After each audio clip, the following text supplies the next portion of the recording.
Shabbat Shalom, everyone. My name is daughter of Yisrayl, and I'd like to serve you forever as the priest is starting very soon. It's a privilege and honor to present to you the sons and daughters of Yisrayl now entering the sanctuary. And with this, I'd like to turn over to the next speaker. Shabbat Shalom, everyone. You may be seated. May the peace of Yahweh be with each and every one of you. My title this morning is Overcome, We Can Do It. From the Cambridge Dictionary, overcome is a verb and means to defeat or succeed in controlling or dealing with something. Let's look closer at these meanings. The first one was to defeat. Now, we may not have to defeat someone like Goliath. Remember how when David was just a young sheep herder, he caused the giant Philistine to fall to his death with a sling and a stone? We aren't being asked to take part in a battle like that, but we do have to defeat Satan, who we are in a mental battle with every day. We are told about this mental battle in Daniel 7:25. And he will speak great words against Yahweh and will wear out, mentally attack, to cause to fall away the saints of Yahweh and think to change times, Yahweh's feast days, and laws. And they will be given into his hand until a time and the dividing of times. And also 1 Kepha 5:8. Be sober, be vigilant, because your adversary the devil walks about like a roaring lion, seeking whom she may devour. The next definition was succeeding in controlling or dealing with something. But what do we need to control? 1 Corinthians 10:4-5 gives us a great answer. Verse 4. For the weapons of our warfare are not carnal, but mighty in Yahweh for pulling down strongholds. Verse 5. Demolishing arguments and destroying every high thing that exalts itself against the one who is Yahweh. Bringing under control every thought into the obedience as the Messiah. This makes me think of the Peaceful Solution Character Education Program, which teaches us how to have self-control. From page 4 of the self-control unit, self-control is, number 1, controlling, that is guiding or directing what you think because thoughts lead to feelings. Number 2, controlling what you feel because feelings lead to actions. And number 3, controlling how you behave because decisions lead to actions which lead to rewards or consequences. So we can see from this definition that controlling ourselves begins with our thoughts. Now that we've looked at the dictionary definition, let's look a little deeper. If you put the word overcome in the gematria calculator, you get these numbers. Hebrew 923, English 576, and simple 96. For time's sake, we are just going to look at the Hebrew 923, which in Strong's Hebrew Dictionary means to glisten, a white marble, alabaster. Red marble. White marble or alabaster. Here's a picture of alabaster. It is indeed a white stone, which brings to mind the white stone that Pastor saw in his dream that had his lot numbers on it. Let's read about it in Revelations 2:17. He who has an ear, let him hear what the Spirit says to the called out ones of the house of Yahweh. To him who overcomes, I will give to eat of the hidden manna, and will give him a white stone, sentence of acquittal, and in the stone a restored name, Yahweh, written, which no one acknowledges except he who understands. Isn't that awesome how 923 means a white stone? That is what we will receive when we overcome. Yahweh promises us many things for working diligently to overcome what we need to overcome. In the first book of Yisrayl, chapter 18, verse 39, it says, Yahweh says, I know your works. This is, I know everything that you are doing. He said to him who overcomes, only to him who overcomes. It is not a blanket thing that just being in the house of Yahweh means you are saved, by any means. What is going to take place is to him who overcomes will sit with me, with my Father in the kingdom. Remember, overcome is a verb. A verb means there has to be action, like running or jumping. So, in this case, overcome might be something like this. In this situation, when we are faced with a problem, we must overcome it. Just like Yahweh told Cain in Genesis 4:7. If you do righteousness, will you not be accepted? And if you do not do righteousness, sin is crouching at your door. The desire to sin is with you, but you must overcome it. I want to leave you with these final thoughts. There's 2 messages on this side. Yes, we look forward to hearing Yahweh say, "We can come." Enter into my kingdom, faithful servants, but we will only hear this when we can overcome. We can do it, sisters, and now I'd like to turn it over to the great priest in the house of Yahweh.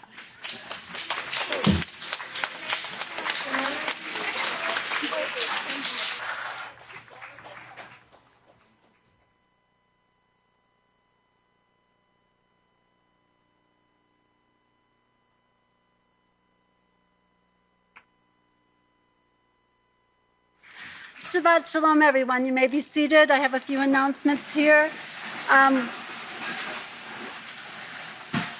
We do encourage everyone to continue to overcome because we have a great kingdom that we all want to be a part of. I was asked to read some bread sacks, and the first one says, "They, the Pope and those with him, just wanted to intimidate Yisrayl Hawkins, thinking they would undermine his determination to do the work. They just don't know Yisrayl Hawkins, for his mind and heart is set to glorify you, great Yahweh. Now strengthen his determination, great Father Yahweh." That's from Nehemiah 6, verse 9. And the next one, I want you to look at this first, the picture. Okay? It says, "The very best study tool available," the Yisrayl Hawkins says. This was announced to the world and to the great house of Yahweh on 9/19/2015 by Yisrayl Hawkins. 1,074 days later was 8/28/2018. Now, isn't that not amazing? And it also means 919 means to mend a breach, and the generation, the branch fixes breach, is also 1074. So may Yahweh be glorified. Get ready for our next speaker. Would you please stand? I'll turn it over to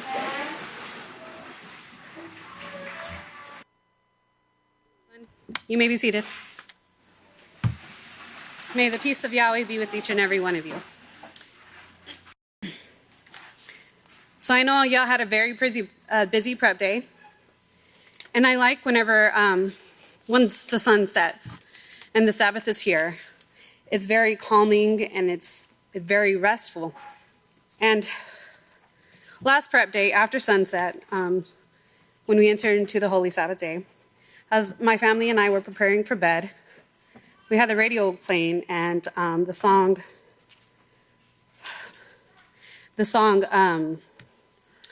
"Do you love the house of Mighty Yahweh more than all else?" came on the radio. So I'm going to play a short clip of it for you. Are you ready? Okay. Do you love the house of Mighty Yahweh?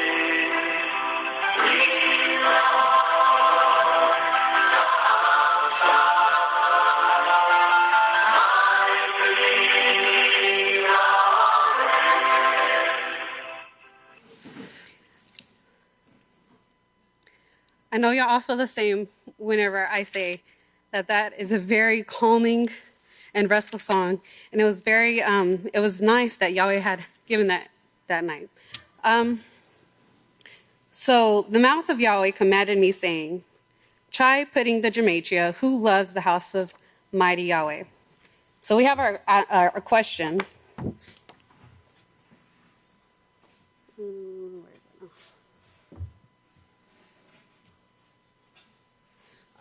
And if you could take note that 4700 is underlined, so we're going to link that with our answer. 4700 means ashes, and our reference for that is Hebrews 9:13. So in the Strong's, it gave that as a scriptural reference.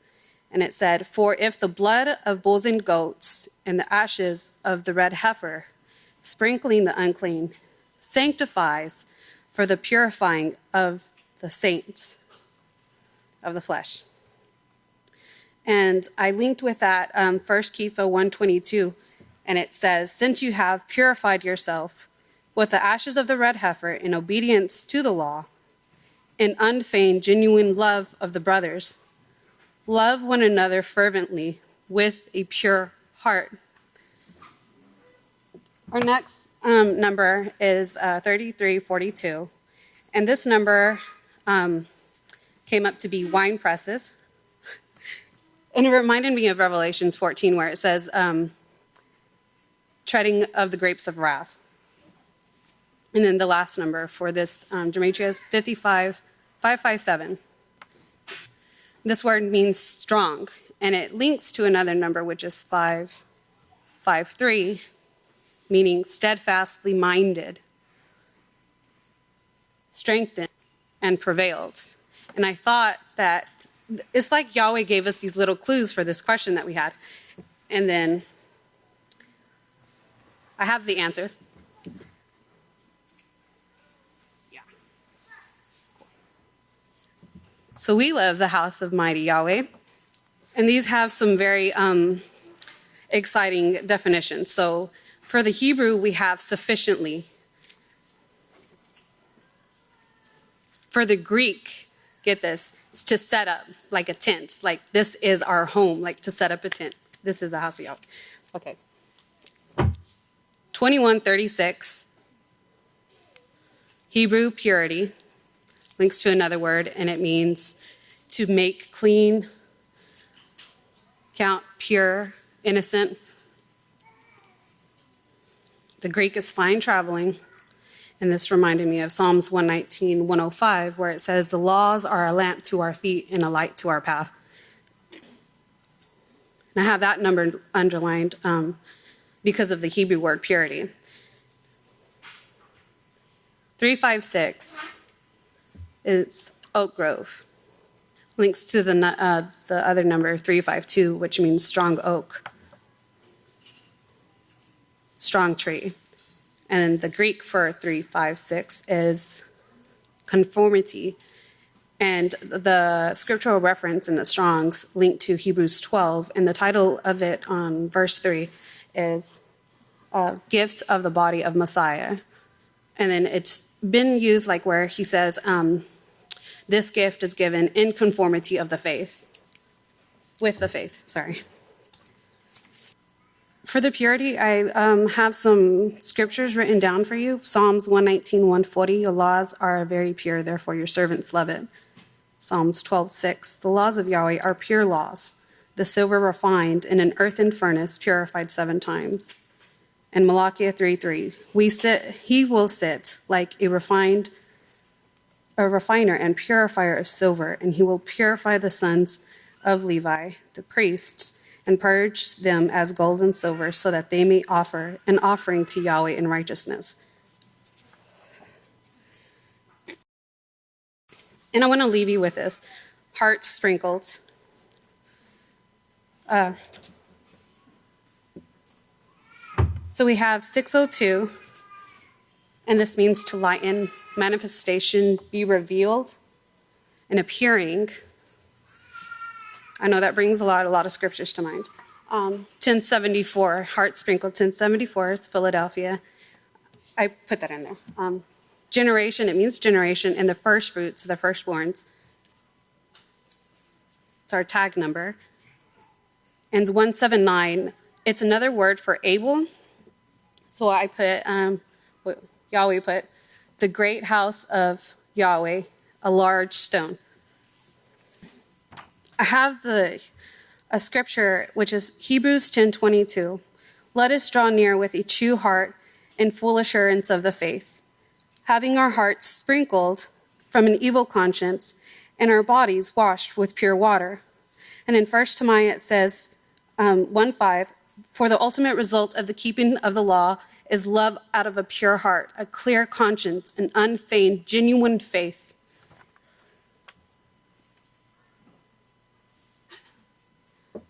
And there's your pure heart. Through the laws of Yahweh. Loving your neighbor as yourself. And with this, I would like to turn it over to the next speaker.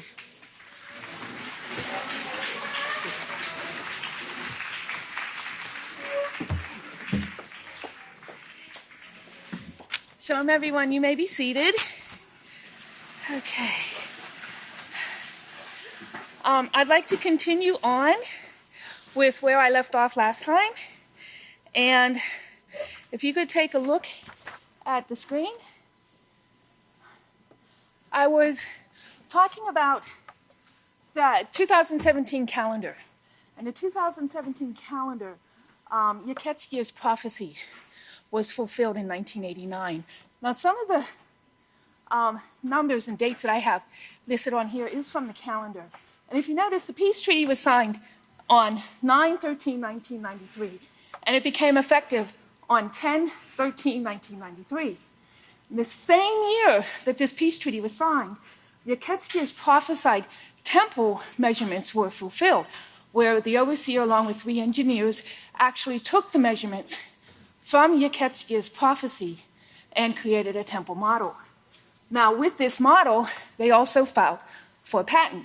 The patent was filed on 11/22/1993, a little bit more than a month after the signing of the peace treaty.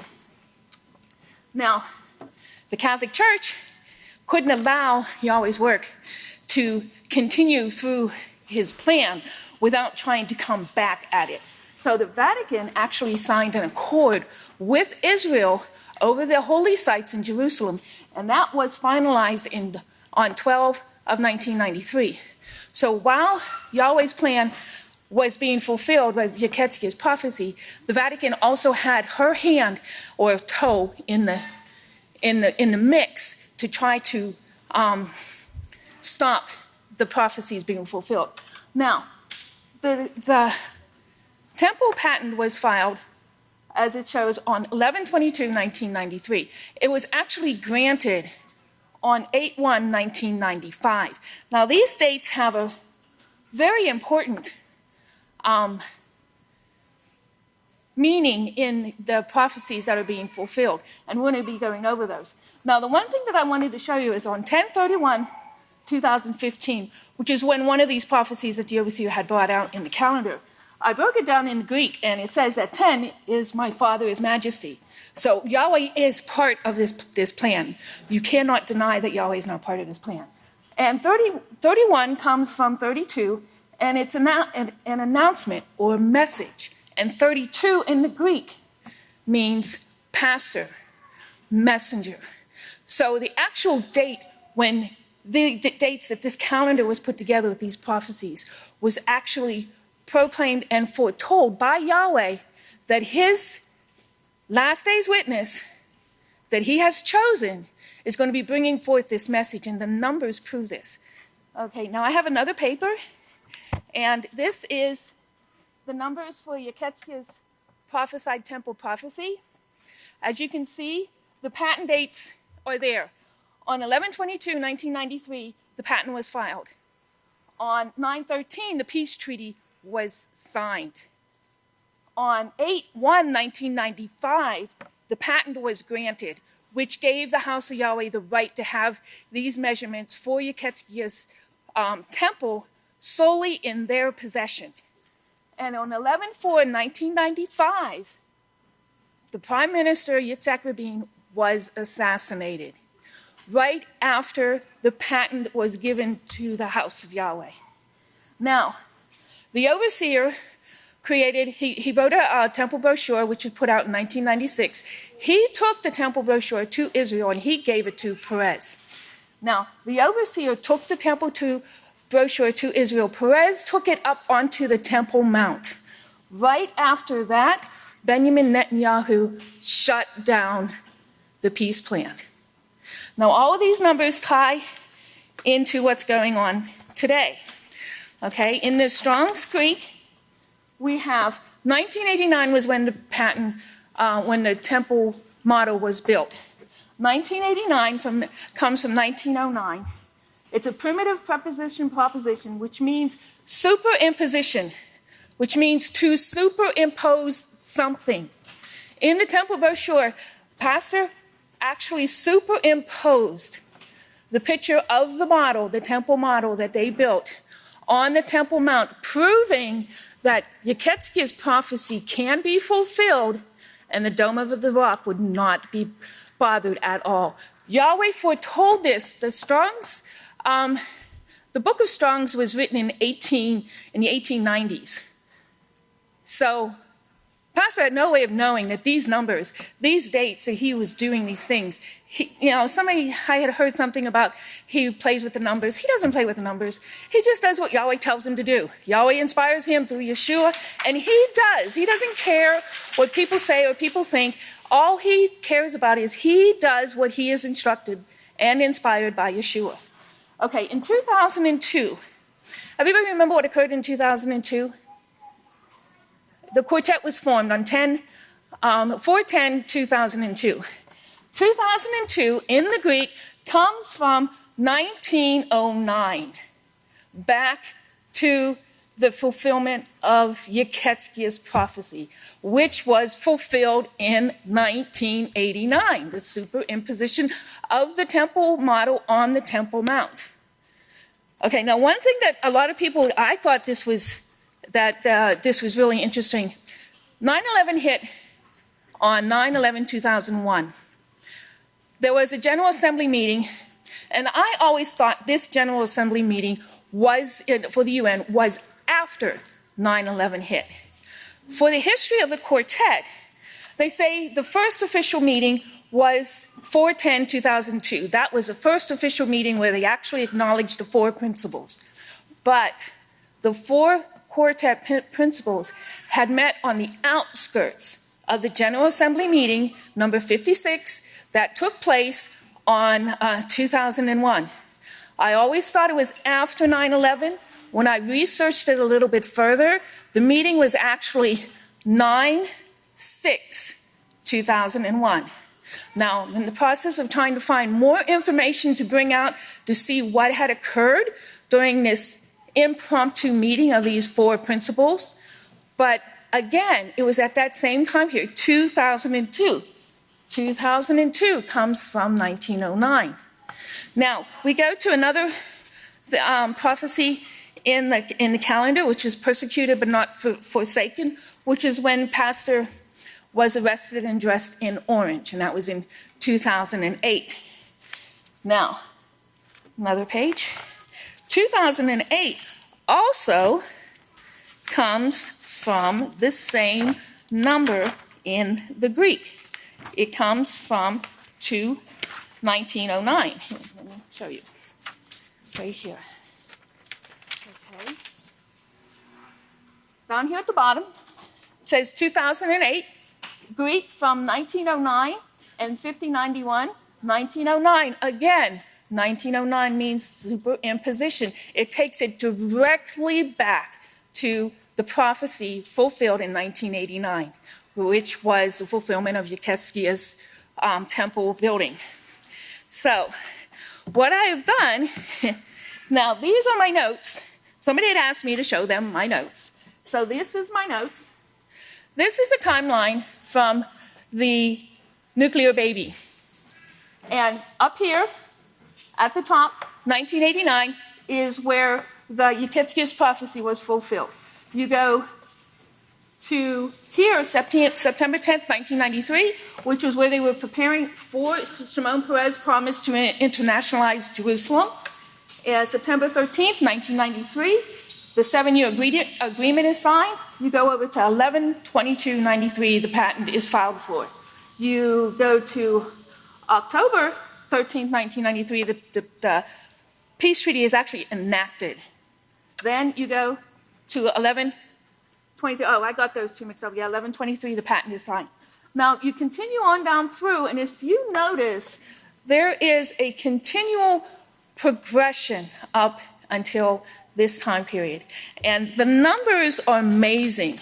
And it goes all the way up here to 2018 when that orange planet was revealed. Again, it was orange. The gematria for orange is 360. It takes it directly back to the patent of the temple. And with that, I'll turn it over to the next speaker.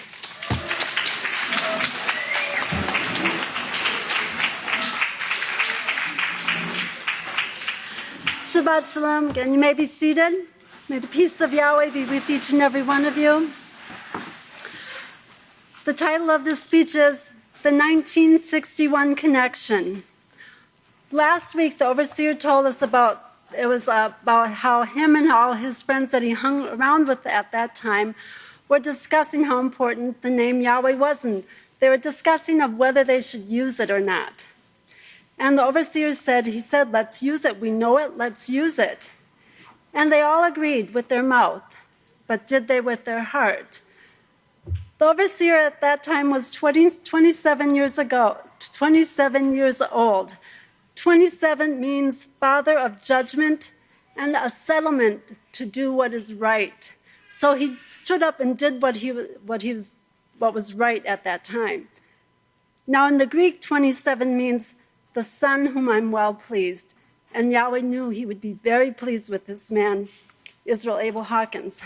So let's take a little time here now and dissect 1961. In Hebrew, 19 means to turn, to point of a sword. That brings us to Isaiah 49:2, where it says that the overseer would have a mouth with a sharp two-edged sword. And Hebrews 61 means Abel, a negation, deny, meaning he was not going to deny Yahweh's name any longer. And in Greek, 19, it means righteous in character, from 18, which means morally honorable, a heart that is right toward Yahweh. And in Jeremiah 23:5, Yahweh himself tells us he will raise to David a righteous branch. And he showed us the overseer's character at that time, righteous. Now in the Greek, 61 means to catch, fish, or a fisher of men, as Mattithyah 4:19 says. And in the Greek, it goes to 71 means to lead, to bring forth. And in Psalm 23, we've been told that it should be said, Israel is our shepherd, the one that is going to bring forth this work in these last days. Now, if we go to the Greek number 1961, it means to stay over, to remain, to persevere, and that's what the overseer does. He continues, he abides, and he stands. And it's of Yahweh, the word of Yahweh, the truth. So this is showing what he did in 1961. Now let's dissect this word again. Taking 1 plus 9 equals 10, and 6 plus 1 is 7. And we all know that's Revelation 10:7 that speaks about the overseer. As I read, it says, "But in the days of the voice of the seventh messenger, when he will begin to sound, the great secret of Yahweh would be finished or revealed, as he declared to the servants, his servants, the prophets." So I took 10:7 or 107, and it means letters, writings. And from the theological word book of the Old Testament, it's number 23, which refers to legal documents. And here we have it.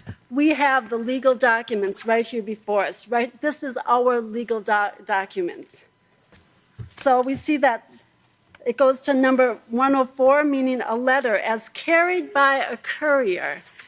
Now, a courier in the dictionary means a messenger who transports documents, which is our great overseer, Yisrayl Hawkins. And the second definition is a person employed to guide and assist. And we know that's Yahshua.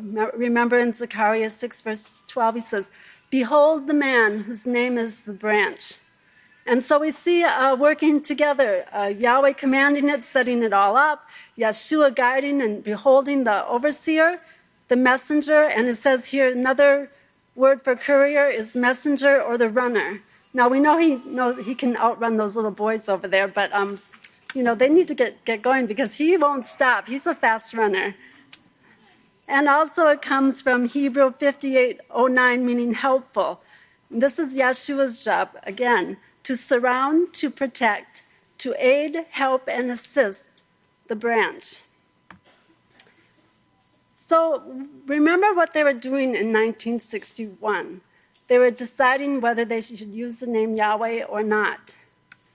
Yahweh is number 3068 in the Strong's Dictionary, and it means the name of the Creator.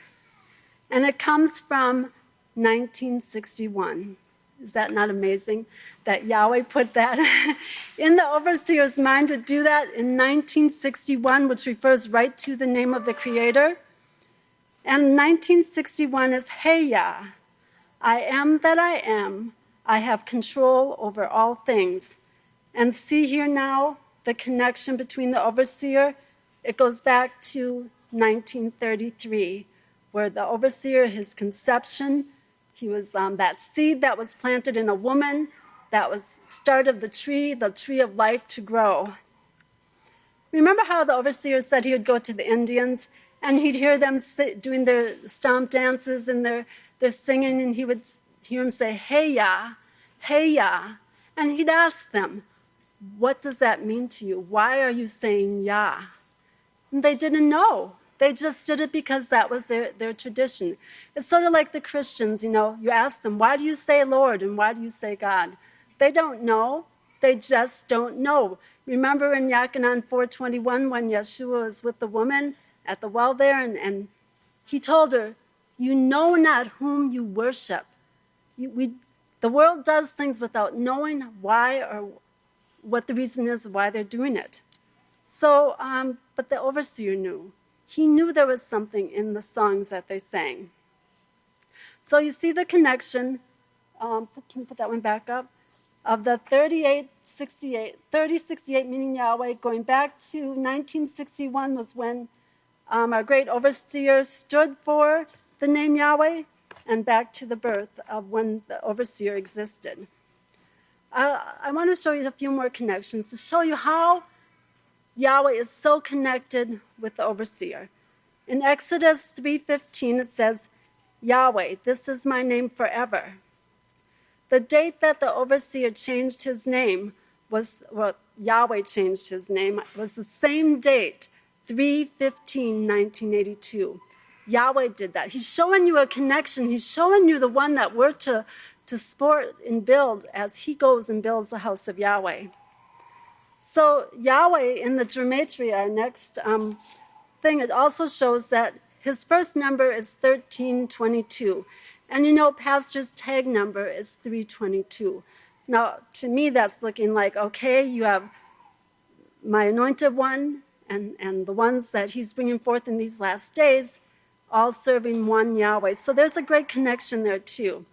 Now, the next connection is the gematria for the messenger, which is 465, 828, and 138. So we see those numbers.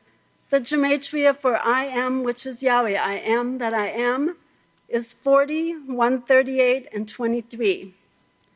Now, let me make sure I get this right. I really want you to see this connection because it's so pretty amazing. If you take 23 and multiply it by 6, you're getting 138. And multiply that by 6 and you get 828. And you multiply that by 6 and you get 4968. And this is the story behind this all. And also when you add all those numbers together, you get 5957. So here's the story, starting with 4968. To send out someone as a messenger. And we go to 828, we know that that messenger is Yisrayl Abel Hawkins. 138, he's a worshiper of Yahweh. And 23, because he has a gathering to do for Father Yahweh in these last days. That 5957 means forever, everlasting, concealed, hidden, a secret thing. Right? We go right back to Revelation 10:7. Now, I thought I was done with the story, because if I took 20 or 6 times that 4,000, there's no number in the Strongs for that. But I thought, well, let me try it just in case. So I did, and it came up with the number 29808. So I can take the 0 out, I was told. So I took that 0 out, and it came down to 2988. And this is an amazing part of the story, because this is on page 19 of the House of Yahweh Established. It means Yabal. It means the root word of Abel. The water courses, to bring forth and to lead. And that was the definition we saw before in 1961.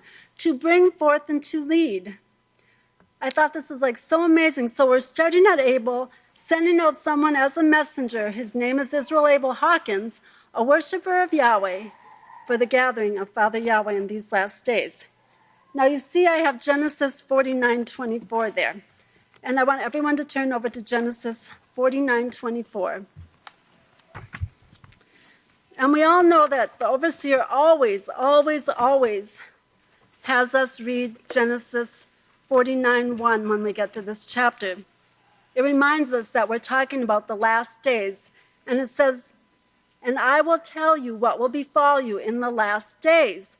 So he tells us how the 12 tribes are going to be, how they're going to be ruthless, how they're going to be fierce and cruel, and Yahweh would hold that scepter until. Now in Genesis 49:23, it says, "With bitterness archers attacked him. They shot at him with hostility, but each one's bow would not bend, and their arms were weak because their hands of the mighty one of Jacob, because of the shepherd of the rock." Now, when I went up and looked up the word rock, it's really the word stone, because of the shepherd, the stone of Israel. Now, that word stone goes to number 68 in the Strongs, and it means to build, which goes to the number 1129, which means to build, to establish a family, to establish a house. Now, remember what we're talking about here. We're talking about the last days. The overseer always said that Satan and the house of Yahweh would be running side by side. And right here you can see that it's prophesied that both in the last days would still be running side by side. Isn't that not amazing how Yahweh shows us these things, that we would never ever be able to see these things without the overseer? We could read these things a zillion times over. But when he tells you to put this in your memory, to remind yourself to always read 49:1.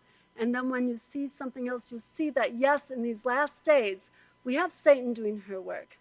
But that is nothing compared to the work that the great overseer, Yisrayl Hawkins, is doing in these last days. And nothing will deter his determination. His determination is strong. His heart is strong. His mind is set to do the work. And may we always continue to lift his hands up and support him in the great work that Yahweh has set for him to do. May Yahweh be glorified. At this time, I'll turn it over to the next speaker.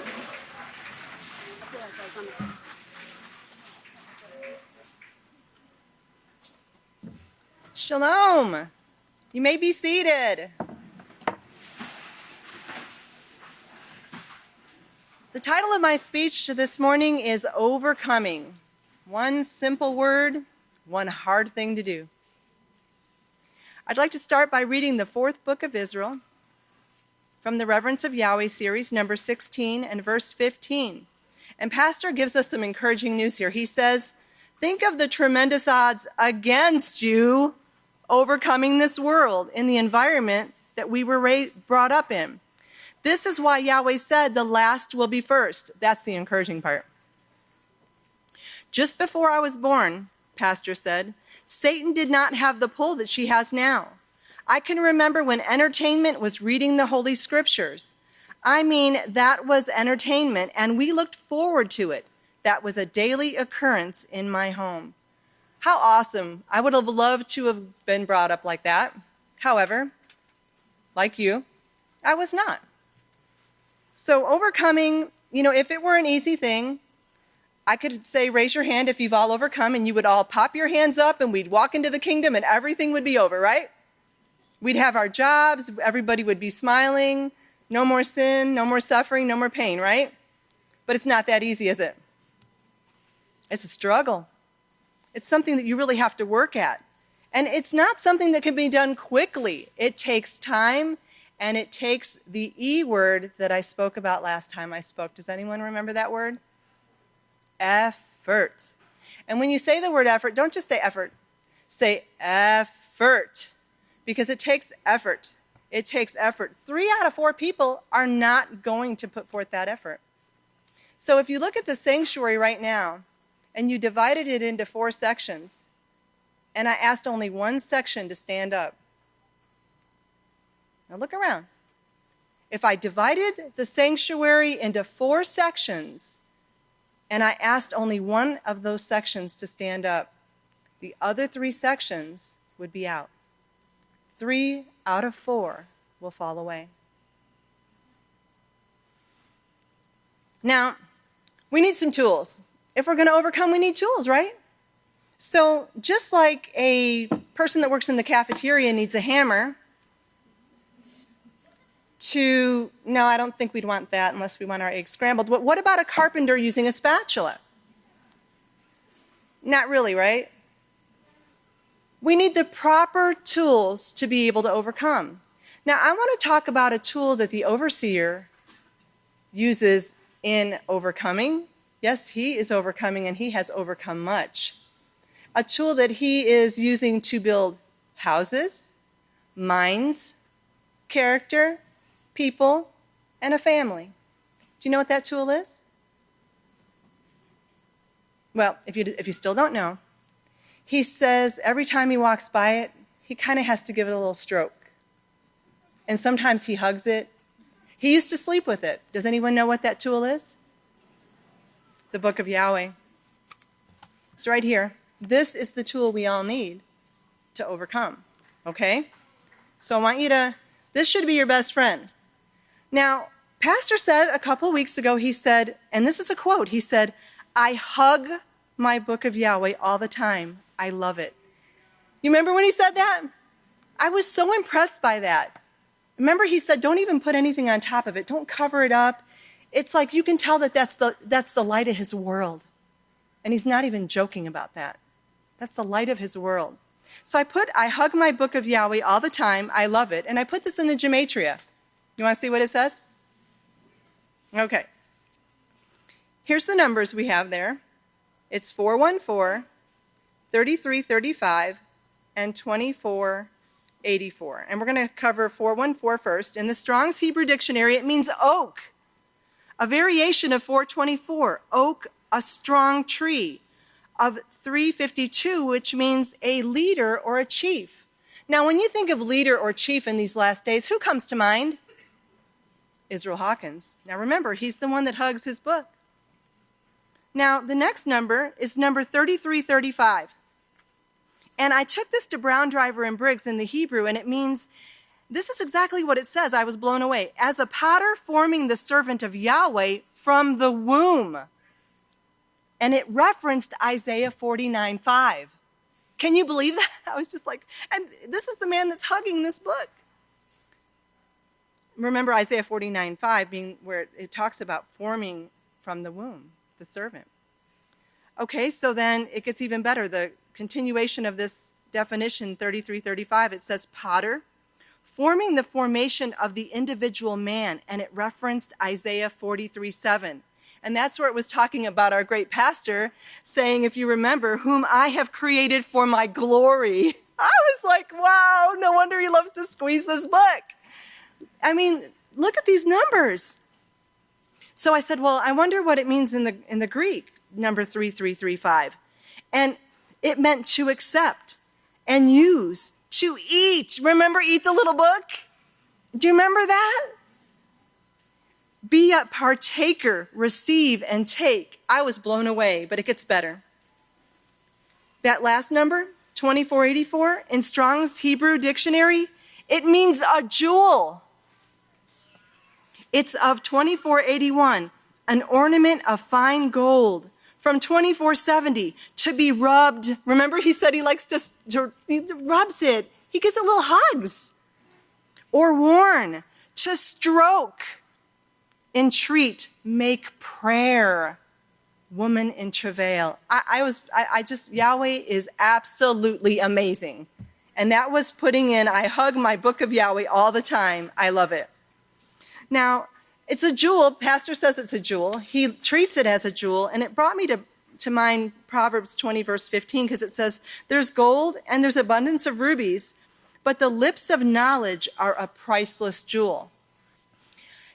Pastor tells us that we're going to overcome, doesn't he? All the time. He's so uplifting to us. So I put in the gematria, the seed of Israel will overcome. Because if you're his seed, you're going to be doing what he tells you to do. And you're going to overcome. So I put that in the gematria, the seed of Yisrael will overcome. And I only have time to focus on one number today, and it's 3145 in the Jewish gematria. And it comes from number 3145 comes from number 3068 and from 77:37. And 30:68 means Yahweh, and 77:37 means to agree with, be, become like, or resemble. So when we overcome, do you realize that we are going to be like our great teacher?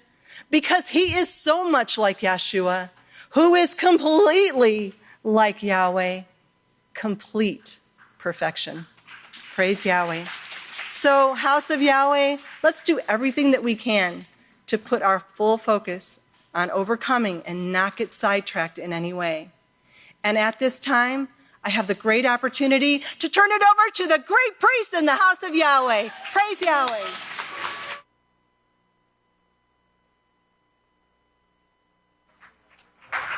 Wasn't that great? Praise Yahweh. Now it's my great opportunity to turn it over to the great Deacon Micahyah.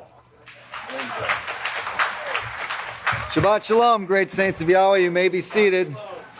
The great queens of the house of Yahweh did a fantastic job. The great daughters of Yosef and Miriam. Okay, the two witnesses. When I started this search, I was going to go a specific direction, and of course Yahweh took me a totally different direction. So, the two witnesses have been brought forth in these last days to establish their prophetic office, establish the house of Yahweh, to do their work, and continue the work that Yahshua started in more ways than you will ever realize. Now remember, Yahweh always is perfection in everything he does. He has a perfect plan. He follows a perfect pattern. There's no randomness in Yahweh. That's evolution. And I highly encourage you to watch the New Moon video that was put together by the great Kohan in the House of Yahweh video department on the connection, because that was not just coincidence that he showed that video. It goes right along with what I'm going to present to you today. And this was a group effort. Myself and pastor and 3 other priests were involved in this greatly. So, Yahweh's very precise on everything from the bloodline of Adam to Yahshua to the Hawkins family, the two witnesses. Okay? So, in the book, there is someone out there on page 177. Oh, and I need to point out the thing about the pure heart that the sisters have brought out. The pure heart, what does the heart pump? It pumps the blood. And if it's a pure heart, it's pumping pure blood. Okay? Remember that. That was very important when I saw that. Okay? So on page 177, it says, this is the lineage of the Hawkins family. Hawkins, Hal, Hall, Montefiore, Cohen or Kohan, Aaron, Levi, Jacob, Isaac, and Abraham. Okay? That's the lineage. And also down on the bottom of 177, it says, we see then the name Hawkins means son of the priest, or, very important word, descendant. Descendant, okay? Now, I wanted to point out, Pastor had told me 5th day that someone had requested that I bring the code on Abel way again. And I said, well, it's funny. Yahweh must have known however many millions of billions of years ago that they were going to ask that, because that came out yesterday in this code search. So Yahweh knew you were going to ask for that to be shown again. So, okay, so let's start in the code here. Okay. Now, of course, we started with the two witnesses. Okay. Okay, so we got, right here we have the two witnesses. Now you'll notice there's a big gathering of crossing overs here that take place. But we had the two witnesses right here, and the original search was going to be World War III at the time of the two witnesses. It did not go that way at all.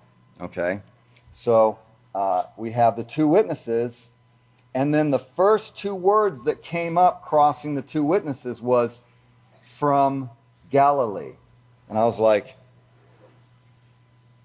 well, it doesn't say nothing about nuclear war from Galilee. And I'm like, okay, yeah, we know that the work came from Galilee. It was in Galilee with Yahshua. And I'm like, okay.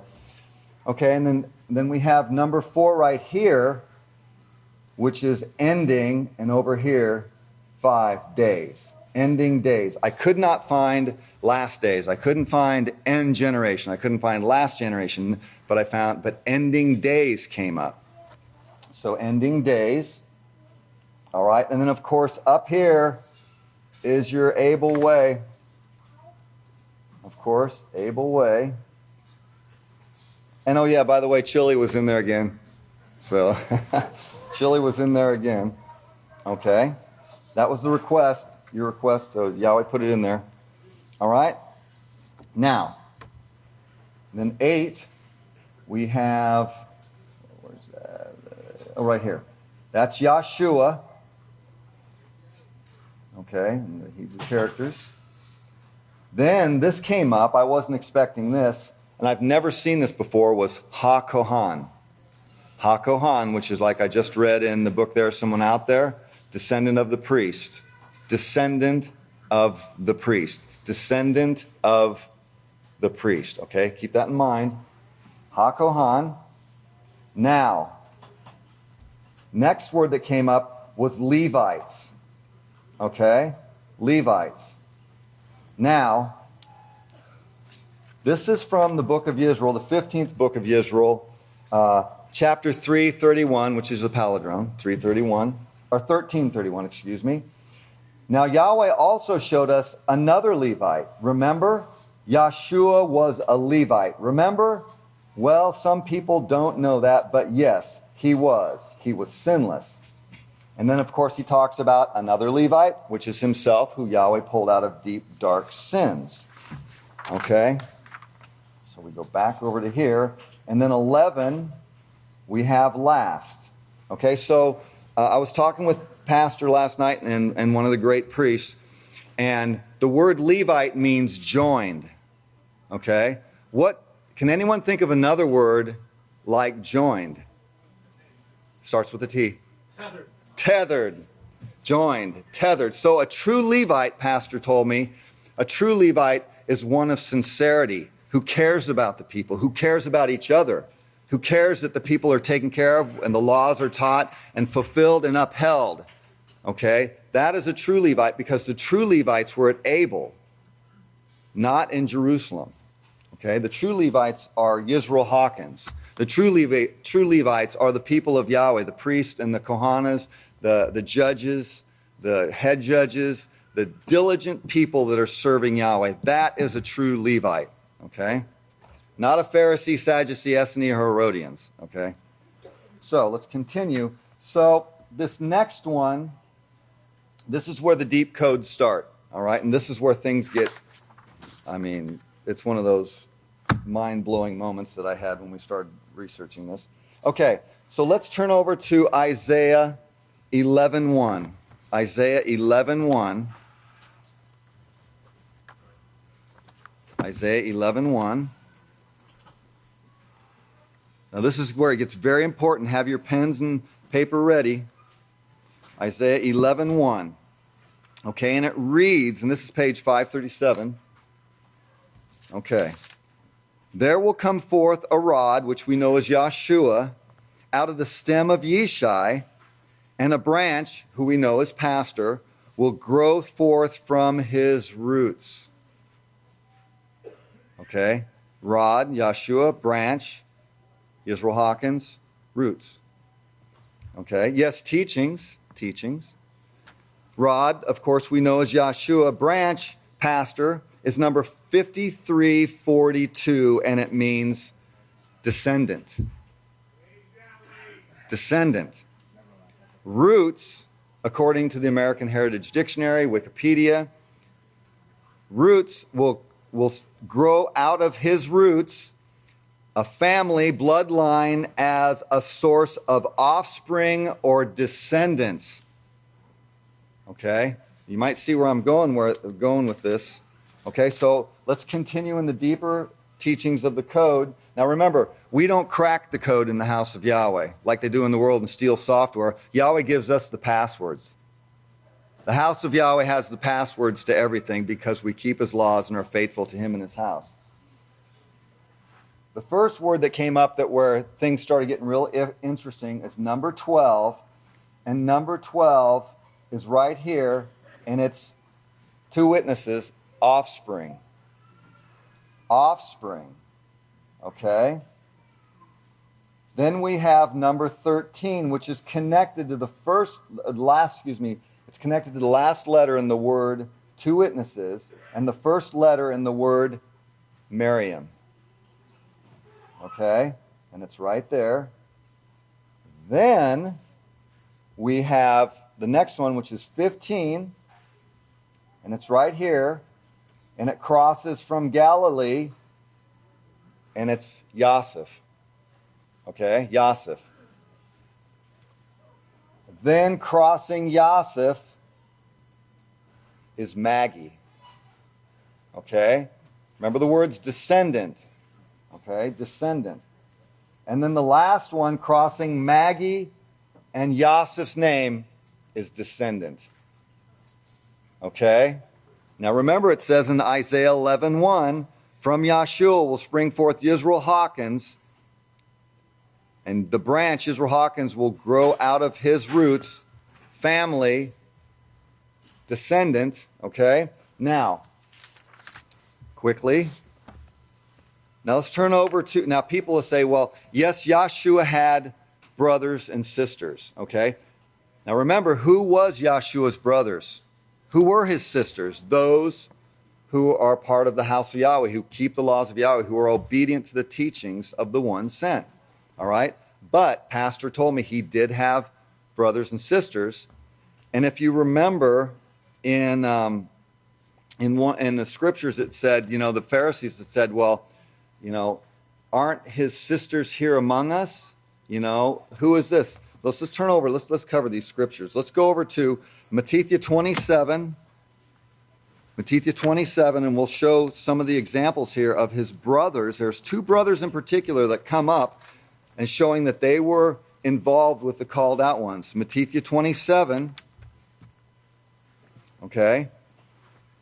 And it reads down on verse 56, page 758. There are three women here, among whom were Miriam Magdalene, and by the way, Maggie comes from Magdalene. Miriam, the mother of Jacob and Yosef. Keep those two names in mind. Interesting enough is Pastor has a brother named Jacob, and so did Yahshua. That's pretty interesting. So, among whom were Miriam Magdalene, Miriam, the mother of Jacob and Yosef, and of course, Zabdia's wife, the mother of Zabdia's sons. Okay, now quickly, let's go over to Yahchanan Mark. We're going here a little, there a little. Yahchanan Mark 6. Yahchanan Mark 6, that's found on page 765. 765. Yahchanan Mark 6. And I have to go quick, I apologize. Verse 3. Is this not the carpenter's son, the son of Miriam, the brother of Jacob and Yosef? And of course there's two other brothers they mentioned there. But Jacob and Yosef are very important because they're mentioned in the other scripture. All right? Now, if you remember, one more scripture here. If you remember when Yahshua was on the stake, he turned over the oldest brother situation to someone else. And I'll explain that here in a minute. Let's turn over to Yahchanan 19. Yahchanan 19. And that's found on page 830. Is that 830? Yahchanan 19. No. 26. Where am I at here? Oh, yeah. Yahchanan 19, verse 26, found on page 837. Okay?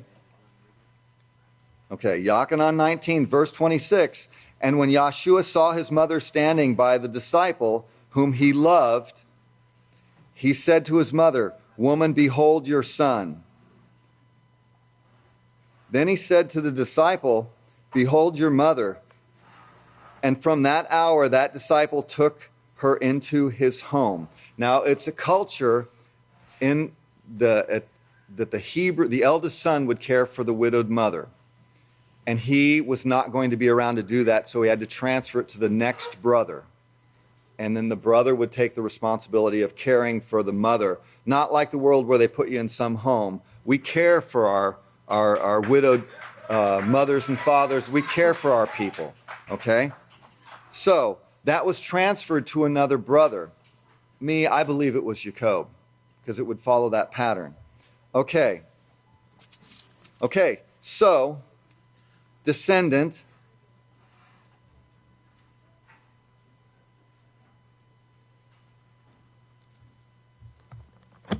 The bloodline had to continue, okay? It had to come down. You know, after talking with Pastor deeply about this, it shows in the code, again, let's go back to the code, that the offspring of Miriam and Yosef, and Maggie's name comes up, and descendant comes up crossing it. Miriam's name, of course, is connected to the two witnesses. And Yahweh wouldn't just bring it down from Adam to Yahshua, and then they would be scattered, and he would grab from a group. Yes, he would be guarding it, but it had to follow a certain pattern. And it went into hiding like Melchizedek. He had to hide the genealogy line. He had to hide it from Satan.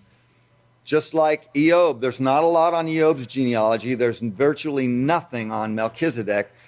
And there's nothing on the two witnesses from the time of Yahshua.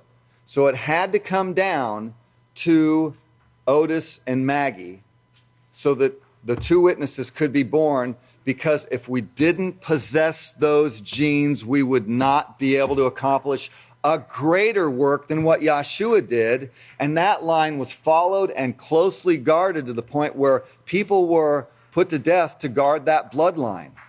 So why would it be such a random thing after that? It was not. It had to be that way. And Pastor had said, that's the same for all of us. Great sons and daughters of Miriam and Yosef.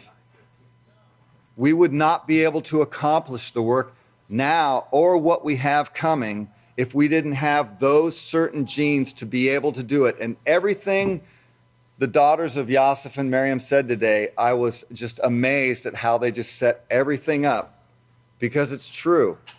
We have to be able to finish this work. And if it was just a random thing, Pastor said we would not be able to accomplish the work we have ahead of us. So I encourage you to, again, see the New Moon video. Maybe it can be shown again. Maybe you can check it out from the South Office. But it shows the exactness, the perfectness, the just disciplined, correct way Yahweh follows his pattern, and it's not broken, it's not messed with, it's brought out the way it needs to be brought out so the work can be accomplished. So I got one more thing I want to cover. Let's turn over to Mattithyah 1. Mattithyah 1. And I said to Pastor, I said, you know, this is what I believe is going to take place when the kingdom's established. Mattithyah 1. And he was like, it was like one of those, oh, come on, kingdom, you know. So what we have is Mattithyah 1. And what we have here is the begettings of Yahshua Messiah and the bloodline. And of course, I'll read in verse 2, it says, Abraham begot Isaac, Isaac begot Jacob, Jacob begot Yada and his 11 brothers, and he begot this person and that person. It came down, it came down, it came down. Jacob begot Yosef, the husband of Miriam, of whom was born Yahshua, who was called Messiah. And then it's going to continue. Yosef and Miriam also begot, who begot this person, who begot that person, this person, that person, this person, that comes down and begot this person, who was father of this person, comes down to who begot Otis, who was the husband of Maggie, of whom was born Yisrayl and Jacob, Yahweh's last two witnesses. May Yahweh bless your understanding. Have a great Sabbath. If you all please stand, I have a great joy to turn it over to the great priest, the great Kohan, Benjamin Krause Hawkins. Shabbat Shalom. Shabbat Shalom. May the peace of Yahweh be with each and every one of you. You may be seated. The reason I'm laughing is because I get accused all the time of going really fast and no one can keep up with numbers. I was sitting out here this morning and I was trying to do the same thing. And it just was not possible, okay? But I'm going to tell you, they really did a really awesome job. Give them a hand. And we're going to tie in, if you'll pay close attention, we'll tie this thing together here to show you how connected Yahweh's people are in these last days. Okay, to our pastor, to Yahshua, and to Yahweh. I want you to remember, even going back to the very first speaker about that white stone. Okay, pay close attention. You'll see the interconnectedness in this whole thing. Can I have the first slide? This is going to be the slideshow today. It's called the traveling lamp. Okay? And remember what a lamp represents in Yahweh's word. In Psalm 119, 105, it was mentioned earlier today. In fact, one of the speakers even used that fine traveling. Remember that? Fine traveling. The traveling lamp, the 613 laws going throughout this earth being preached by the great witness Yisrayl Hawkins. Can we have my first slide? Second slide. Sorry, my numbers are off. I want to tell the world out there that's watching maybe for the first time, there's a man, the overseer of the house of Yahweh has 2 tag numbers assigned to him that we're going to be talking about today. He has others as well, but these are the 2 main ones we'll be speaking about today, 1074 and 322. Both assigned to Pastor Yisrayl Hawkins, these numbers, okay? And we use what's called gematria. Gematria is where you can take words and phrases and you can add up the numbers. Each letter has a numerical equivalent, and you add those numbers up and the words and phrases come out with certain numbers. Now, if you think we're playing with numbers, you don't know gematria. Go look up the word gematria and you'll see there's no way you can play with this. So we're not playing around. This is serious business. There's no playing in House of Yahweh. Playing will be later when the calves are released from the stall. Right now, we're busy, okay? We got time for play. Okay, so can I have the next slide? Now, here's what we've been accused of, and we take this with it's a badge of honor. In Acts 24:14 it says, "But I confess this to you, that after the way which they call heresy, so we worship the Father of our fathers in the house of Yahweh, believing all things which are written in the law and in the prophets." Okay, that word heresy is word number 139, and it means a sect. And you know, that's where they get the word cult from. We're called a cult or a sect. People just need to look up the words and they'll understand what it means. It just means a certain group. And notice the sect of Yahweh, 828. The sect of Yahweh at Abel, 1074. Yes, that's us. We're the sect that's being spoke of here. We're the sect of Yahweh. We don't worship God in the house of Yahweh. We don't worship Lord. As one of the speakers indicated, you know, the world doesn't know the name Yahweh, okay? They're just waking up to it now. A lot of people are, you're going to see. But they only say what they've been told to say or what they've read. Now, as a sect or as a cult, we're hated. Okay, can I have my next slide? And here's why we're hated. In Yahchanan 7:7 says, "The world cannot hate you, you preachers out there. Okay, you other 4,199 religions, they can't hate you because you're running with them. You're working with the Catholic Church. The world cannot hate you, but it hates me," Yahshua said, "and my followers, as you'll see, because of the testimony that we bring against it, that its works are evil." In other words, evil like the gods, Genesis 3:5. Notice that in gematria, that saying is 1074, which links Yahshua with who? Our great overseer, Yisrayl Hawkins. He's hated too, and so are we, because we all preach the same thing. Okay, we're all in unity. Now, there's other people now that they're calling a cult because they're helping us. Can I have the next slide? This is from the Drudge Report just 3 days ago. It says, "Inside Facebook's cult-like workplace." Now, we all know that Facebook is doing a great work at this time promoting the house of Yahweh, right? We have an official House of Yahweh page. We have the Yisrayl Hawkins page. We also have the official Peaceful Solution up there on Facebook. Okay? And if you'll notice, Facebook is cult-like is 1074. Now, can I have my next slide? Facebook's been getting hit this year, this last year, with scandal after scandal, accusation after accusation. The Cambridge Analytica data breach that Mark Zuckerberg had to go in front of Congress over affected 87 million Facebook users. He had to go to answer to Congress for this. In one day in 2018, Zuckerberg and Facebook lost more than $15 billion in one day. Okay, one day. It was the largest market drop in history. Okay, Facebook. Okay, now, I'm not saying Facebook's doing anything righteous themselves. Why are they getting hit so hard? Let's find out. It's because there's somebody there. Now notice Facebook Inc. was founded February 4th. Does that ring a bell? 2/4/2004, which was exactly 21 years to the day after the House of Yahweh was established in 1983. 21 years to the day, 777, right? 2/4/83, the House of Yahweh was established. That's in the House of Yahweh established book, which we should be reading. We could get our face in that book.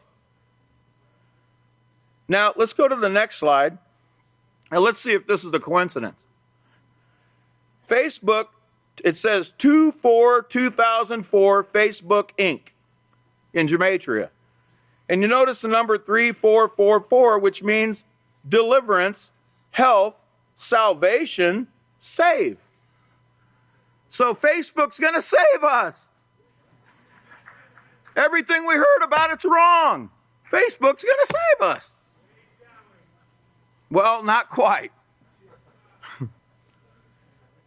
It comes from 3467. And, you know, that number's interesting because pastors born in 34 came to Abel in 67. The new Bullinger's number in Strong's came out, or Bullinger's number in Scripture came out in 67. Remember everything Pastor taught us about that. And 3467 means brought salvation. It means gain the victory, help, preserve, having salvation, be liberated, set free. No, Facebook itself doesn't set you free, but there's somebody there that will. He will set us free from the gods, okay? Remember last week we were told about that God-forsaken land, 1074? That number 3444, can I have my next slide? If you remember, that was a number of weeks from the birth of Yisrayl Hawkins to the day he brought salvation to the United Nations. Okay, on 8/28/2000, Pastor Yisrayl Hawkins, as you can see on the calendar here, brought salvation. He was a light to the nations at the UN. And if you remember also, let's say 8/28, the word Israel goes to word number 8280, which is 8/28, drop the two, the 0. And that's the birth date of Yisrayl Hawkins, as we can see in my next slide. Remember, we don't fudge numbers. So Israel fudged that number too? He chose what day he was going to be born? Really, huh? I mean, come on, playing with numbers? Yahweh don't play. Look at here. Facebook, 1/2/4, okay, it says on 2/4/2004, Facebook. And you get the number 3482, and it means Israel. Yisrael, huh? Yisrael? Well, how is Yisrael associated with Facebook? And why is this association with this entity, this multi-billion-dollar industry, entity, Facebook Inc., tied into Yisrael? Let's go to the next slide. Because there's another number on that same gematria of on 2/4/2004 Facebook. It's the number 2550, and it means to spare. To spare. To have compassion and pity. Well, remember, about 2 billion people are going to be spared, right? And 2550 in the Greek means bad character. Depravity of heart and life. In other words, Yahweh's going to spare by teaching these people the Peaceful Solution Character Education Program, and he's going to change their moral character from bad character to righteous character. Yahweh's that compassionate. He cares. He's merciful. He's going to spare 2 billion that repent. Also, notice that number 1993 over there? Isn't that when the 7-year agreement began? It's going to take place in this time period, beginning then. Now, can I get my next slide? Let's look at the third number of on 2/4/2004 Facebook. 425, and it means relief, eased, liberty, freedom. No, don't get a flag in your mind, a red, white, and blue idea, you know. Liberty, freedom from the gods. Remember, Psalm 119:45 says, we will walk at liberty because we seek your precepts. Also remember Isaiah 45:8, which says, drop down, you heavens. You know, beam down this information from the satellites. Drop down, you heavens, from above, and let the skies pour down righteousness. You know, let it be beamed down to the earth, going throughout this whole earth. Remember the traveling lamp? Let the earth be released. Well, released from what? Released from sin. The whole earth is under the bondage of sin at this time. Let the earth be released, and let salvation spring up, and let righteousness grow together. I, Yahweh, have created it. And if you remember, also 1865, when the slaves found out that they were free in 1865, they learned about it actually on 6/19/1865. That's why they call it Juneteenth. Okay, that also means a flowing, free-run liberty, freedom. Okay, isn't that amazing? Even in history, that number 1865 is related to it with freedom. But let's look at the freedom we're talking about here. Can I have my next slide? The flowing and the streaming we're talking about. Okay? Because right now, even as we speak, Facebook is streaming Sabbath services live. Okay? They're streaming Sabbath services live all over the earth right now. Okay? And notice, stream sermon 1074. Okay, now, that number you see there, 5102, also beam in via satellite is 1074, but 5102 is the number that's used in Isaiah 2:2 and Micahyah 4, where it's talking about all nations will eventually flow to the house of Yahweh. It also means to stream. Notice that? Stream. Okay? Yes, they are going to stream here. They're going to come, and there's going to be 2 billion coming here, okay? But they're going to start by beaming in on satellite. And notice it also means to sparkle, be cheerful. You see that sparkling, cheerful face there? Sparkles, cheerful, 1074. Well, that should be us too, right? On the Sabbath day, we should be sparkling and cheerful. All right. Now, here's a great sign from heaven if you were reading the news this week. Actually, this occurred a couple years ago, but Facebook, the Facebook article about it being a cult came out just a few days ago, about 3 days ago. That's what grabbed my attention. But I've been noticing Facebook's been getting hammered, and there's a reason. It's because of us.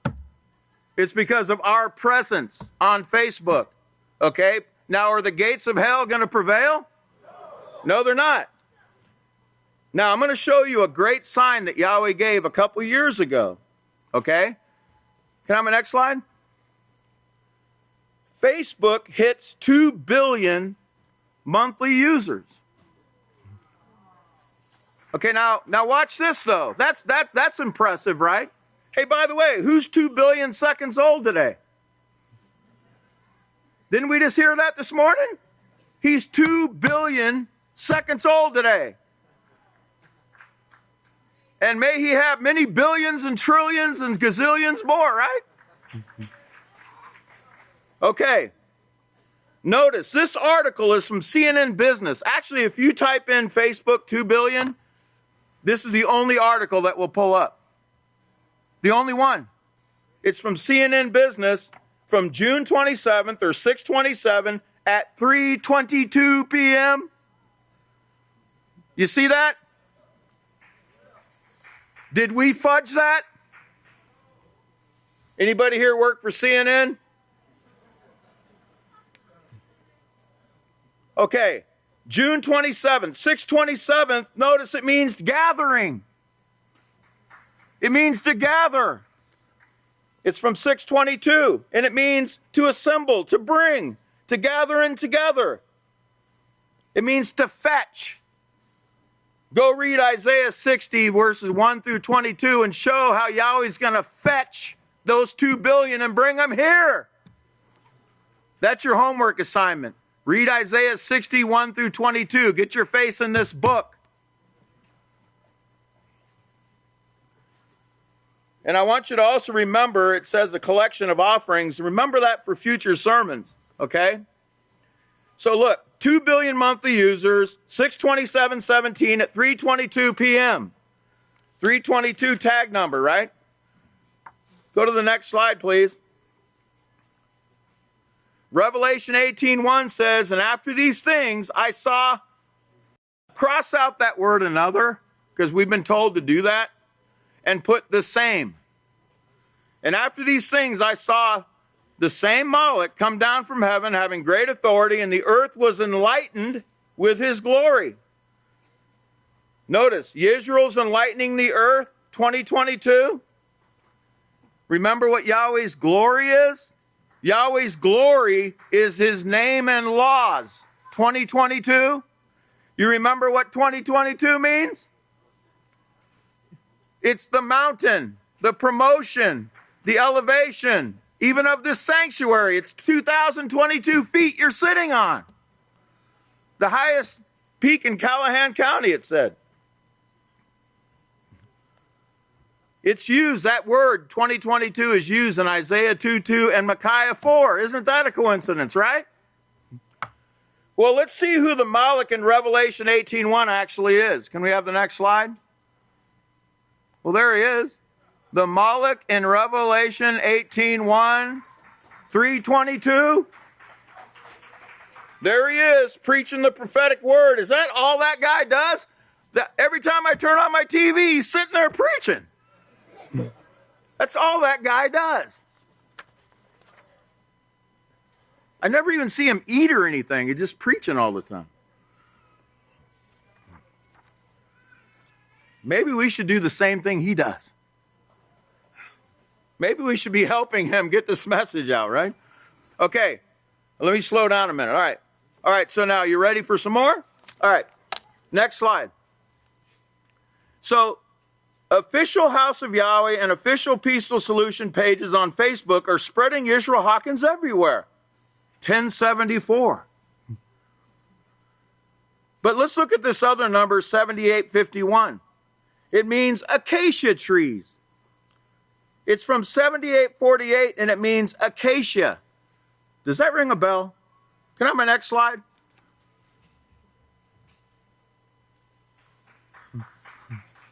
Okay. In Exodus 25:10 it says, and they shall make an ark of acacia wood, 2.5 cubits. You see it?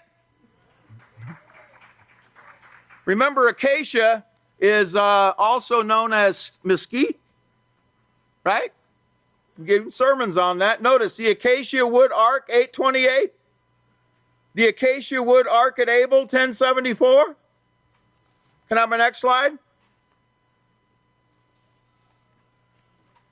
Remember Revelation 11:19? The house of Yahweh was made open for all to see in heaven, and the ark of Yahweh's covenant was seen in his house. Well, here's the archangel. You see him with his palm branches? There's the ark messenger, right?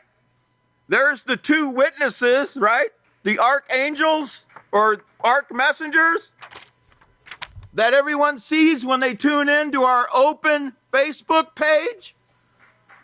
Facebook pages made open 1074 is made open in heaven 1074. Remember, if it's a private Facebook page, it's not open. Okay? But we don't do anything in secret here, do we, House of Yahweh? Okay? We're not a bunch of Masons. Okay. Can I have my next slide? So, the house of Yahweh is now open.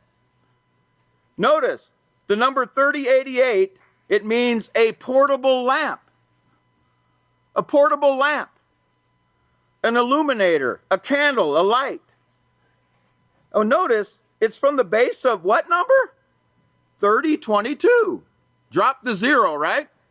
322, and it means light, white. It's the word used in the white stone in Revelation 2:17. And notice if you type in House of Yahweh Facebook, that number 217 comes up. Revelation 2:17, the white stone of acquittal. Notice, I will give to eat of the hidden manna and will give them a white stone. The white stone and eats hidden manna, 322? Really? You know, Yahweh sees this 322 and 1074 every time he looks at that lamp in front of him. Yahweh sees those tag numbers. A portable lamp. What could this mean? Can I have my next slide? The house of Yahweh is open, now open, 322 and 3088, a portable lamp. That word portable means mobile and traveling. Traveling. Yisrael lights up the screens. You remember what they said about Yisrael enlightening our screens, 2022? Can I have my next slide? Let's see who the traveling lamp is. Is a traveling lamp 1074? A traveling lamp 1074 in Jewish?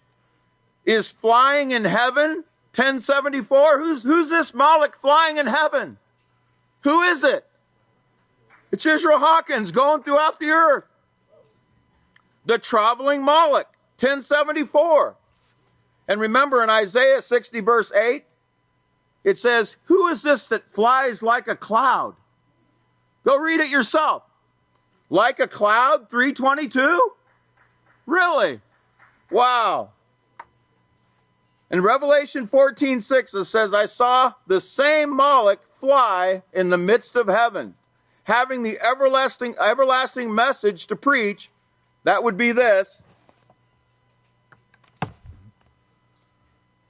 To those who dwell on the earth, to every nation, tribe, language, and people. Is he not doing that on Facebook? Now watch something really amazing here. Can I have my next slide? Let's drop in the exact wording in 3088. It means an oil-fed portable lamp, usually set on a stand. Drop that in gematria. You see that number 1975? Let's see if y'all remember what Pastor spoke about that word 1976 last week. Y'all remember that? Can I have my next slide? There it is. It's the same exact word. Remember, and it goes to 2088. It goes to 1976. The word zeh, and it means one and another, one as well as the other, one side and the other, and one side another, just like in Daniel 12:5, two others, one on this side of the bank, the other on the other side. Remember that? The two witnesses right here. Notice, when you drop in 2088 zeh, look whose tag number's there. Who's that talking about? Wow, what a coincidence. Can I have my next slide? Remember, this lamp is oil fed. 1074, the Western lamp. Look, even the word Western has this tag number in it. 322. Drop the zero. Remember, only drop the zero when you're not cashing a check at the bank. That's the rule. Can I have my next slide? Facebook, Yisrayl Hawkins. Yisrayl Hawkins Facebook post, 322. Invite Yisrayl Hawkins. Invite to Yisrayl Hawkins page. Here's what you can do to spread the message, 2022. Social media messages, 1074. Can I have my next slide? Here, you can use this app right here. It's called the Facebook Messenger app. The FB Facebook Messenger app, 1074. Really, who was that made for? It was made for Heaven's Messenger, 1074, a flying messenger, 1074. Come to the last slide here. Notice the number that they put up on that picture there. That I didn't put that there, but it means lye, L-Y-E, like lye soap. Remember the soap of the fuller, 1074? It means, it's from 1305. It means to purify, clean, pureness, purge, cleanse, test, prove. And Yahweh says in Isaiah 1:18, he says, come, let us reason together, says Yahweh. Though your sins be like scarlet, they will be as white as snow. Drop that in gematria. Look what number you get. That's right, the purifier, 1074, who purifies and refines, 1074. Can I have my next slide? Here we go. Facebook. It says official House of Yahweh and official Peaceful Solution pages on Facebook are spreading Yisrayl Hawkins everywhere, 1074. But don't forget, and House of Yahweh on Twitter, 322, right? These are ways that we can get this message out. So my final slide, I want to give you an encouragement. In Luke 12:35, it says, let your belts, House of Yahweh, be fastened around your waist and your lamps burning. Notice the burning lamps, 1074. We need to be filling our lamps with this oil right here. Here's the book you need to put your face in. Entertain yourself. Get inside this book. Can't you see what you're missing? Get in there and look at it. And then tell us what you find. You know, call the office. This is the power over sin. Can I have my final slide? I want them to see that beautiful face one more time. The traveling lamp. Aren't you glad to be part of it? 2 billion are coming. You better get ready.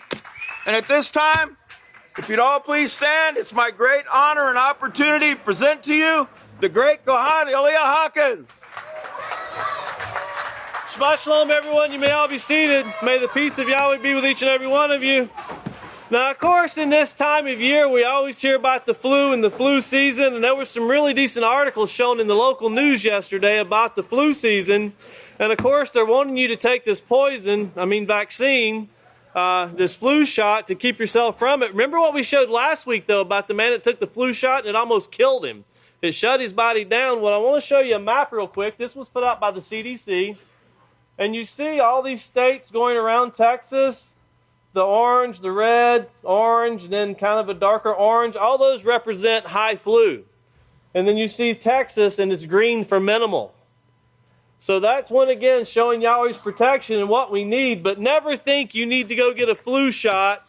That's like saying to not let secondary smoke get into your body, you need to go smoke something. You know, it can be very foolish to say to stay safe from something, you need to put it in your body so you can grow immune to it. It's like, think of it as, I need to go commit sin so I'll be immune from the curse of sin. No, it doesn't work that way. The soul that sins, it will die. But also with that, of course, Israel is always very busy. And these reports were coming out last night. And you see here it says, Syria media reports Israeli airstrikes near Damascus airport. And then RT coming out this morning, Israel jets target Damascus airport warehouse, most missiles intercepted. And like usual, Israel never acknowledges that they're doing this. They don't deny it, but they don't acknowledge it till sometimes afterwards. Then they'll acknowledge what they're doing. Well, in the meantime, as you have Israel, the United States, and you'll see in the news where the United States is still carrying out campaigns in Syria, even though they've had the remarks that they're pulling out, or better yet said, pulling back. they're actually still bombing and attacking Syria. It hasn't slowed down and it hasn't stopped, but always notice specifically Damascus is being bombed by Israel, and that was just last night. Those reports started coming out. But you'll also see where they're showing that pressure is being still put on Prime Minister Netanyahu, and notice it says the Attorney General can go either way. He can say you're going to be indicted and we're going to charge you, or if there's nothing here and we'll let it go. So it all falls on one person. Think of the bribery taking place with that one man right now, if anybody could bribe him. There's a lot of things, a lot of swaying being done, and you can see Benjamin Netanyahu's in a position he needs to do what he's told or else he'll be removed, one or the other. And then China. Pastor Poet spoke about this last week, about China releasing its version of the mother of all bombs. There's some news reports on that, also showing where China has a certain type of nuclear missile. Now, they're really aggravated with the United States because the aggravation came. The United States sailed some destroyer ships into the South China Sea.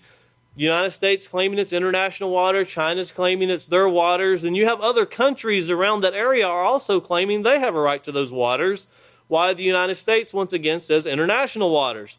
Well, China has said that they have now installed a mobile nuclear missile capability kind of aircraft. It's not an aircraft, but it's something that they can launch a nuclear missile.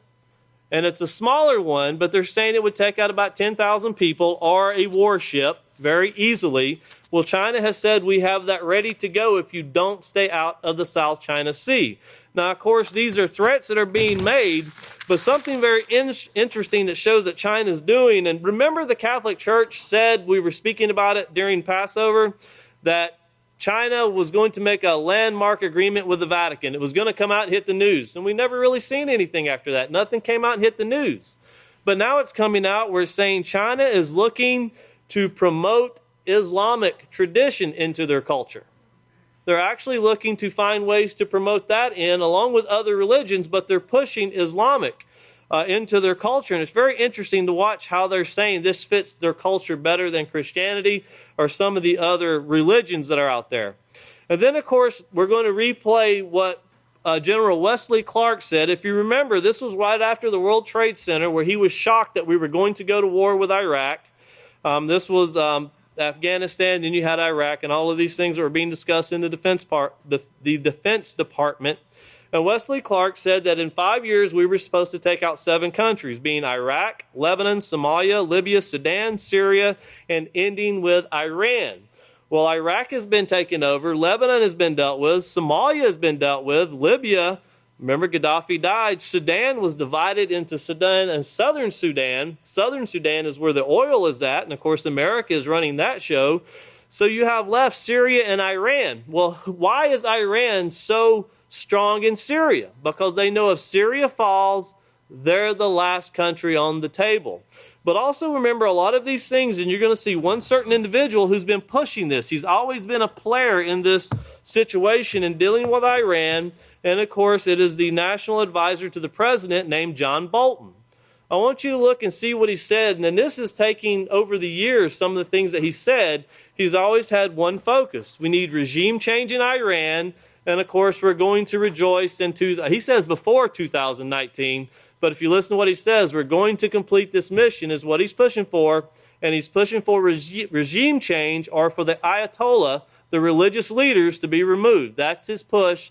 And of course, Wesley Clark finishes it up and says it's all due to oil.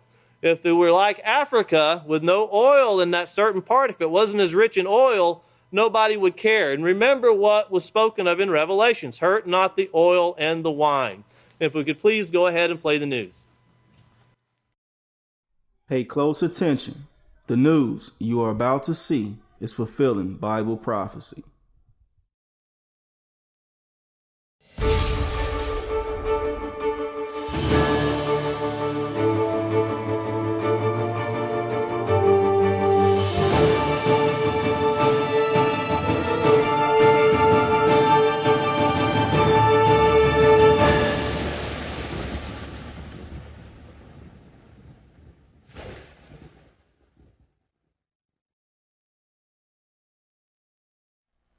Welcome to another edition of YPN News, bringing you the news that relates to Bible prophecy and foretold by Yisrayl Hawkins.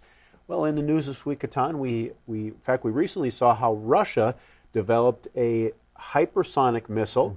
Now China is flexing their military muscles. They have a new weapon that they're introducing.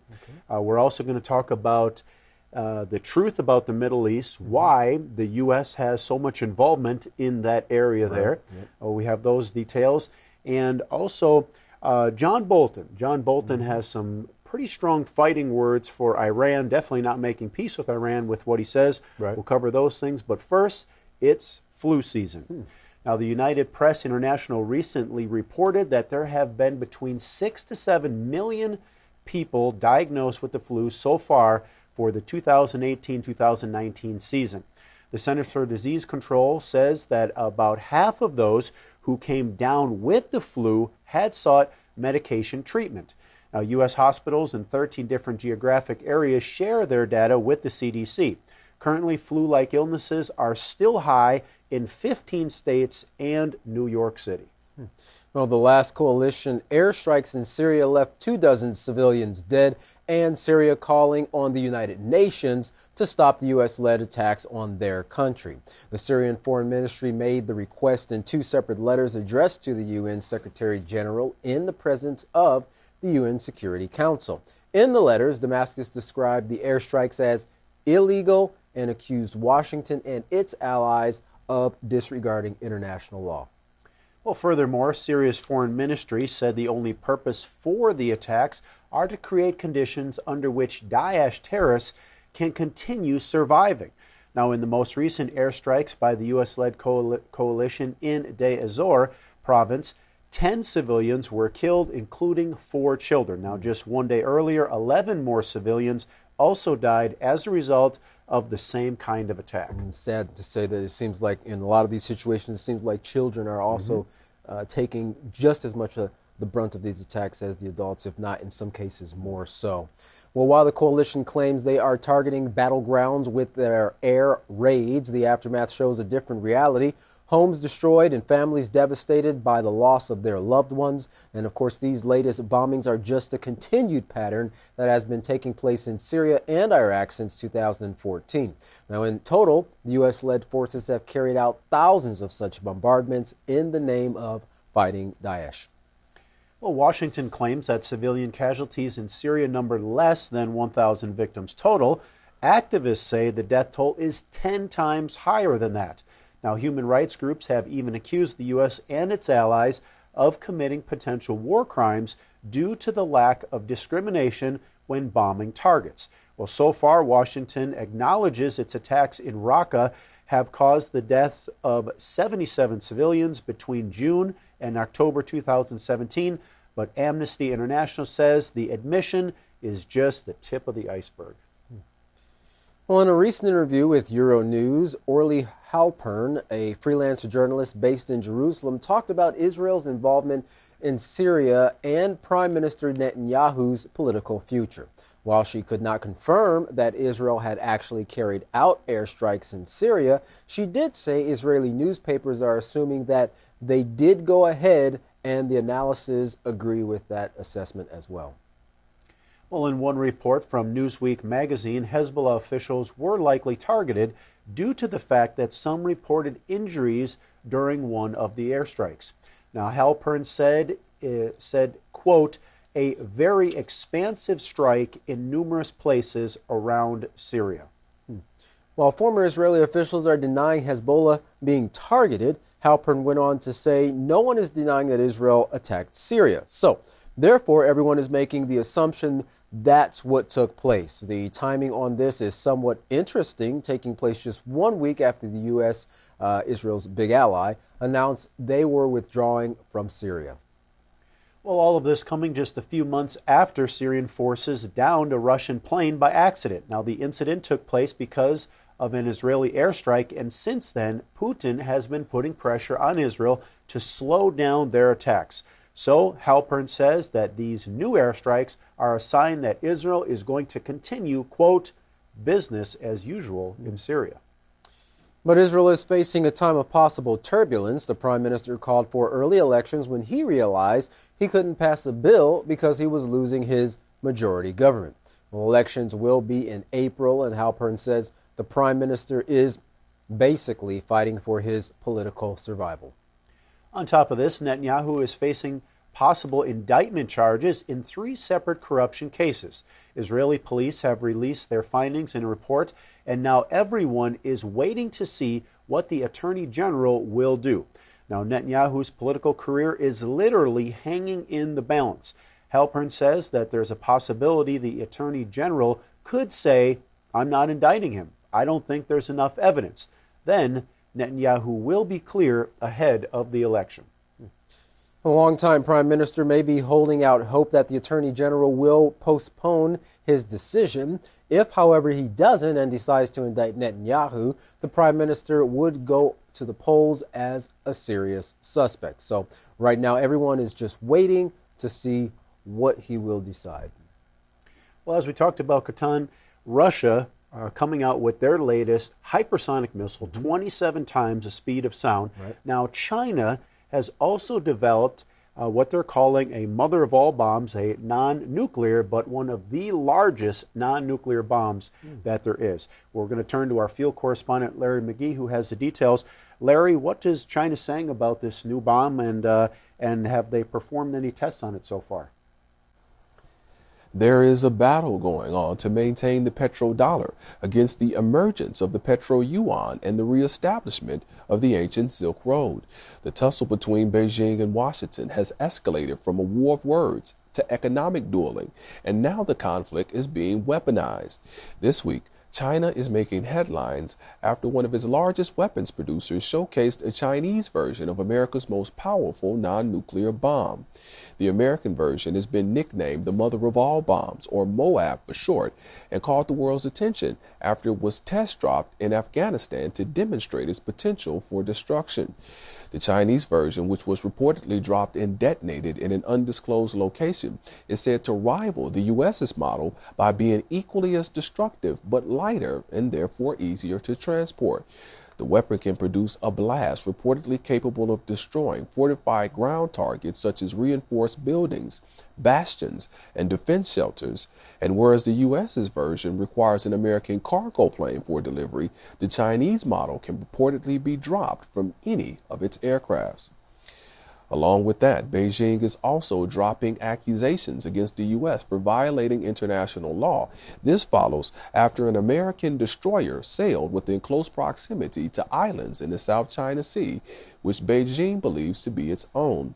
China's Foreign Ministry spokesperson Liu Kang delivered a statement condemning the move as an infringement on China's sovereignty and stated furthermore that the action worked to undermine peace, stability, and order in the South China Sea.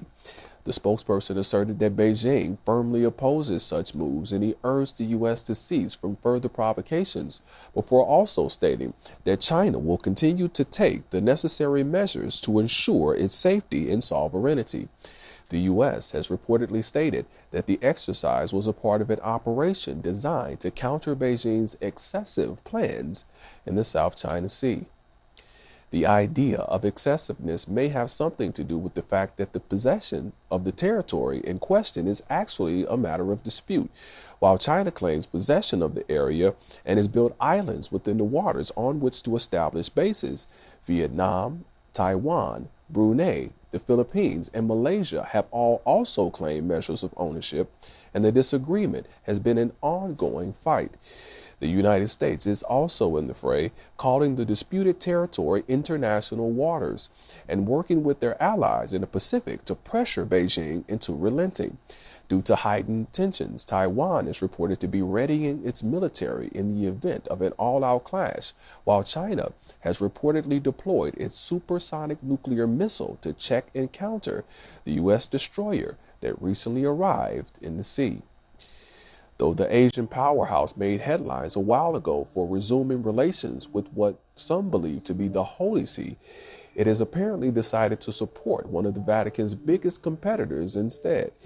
Please have a look at this video as we return back to Katan and Jeff. The Asian powerhouse made headlines a while ago for resuming relations with what some believe to be the Holy See. It has apparently decided to support one of the Vatican's biggest competitors instead. Please have a look at this video as we return back to Katan and Jeff.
Well, it's interesting to see how these big players, the United States, Russia, and China, are always trying to bring bigger weapons to the table to outdo or at least equal what the other country is doing. But also with China, it's interesting.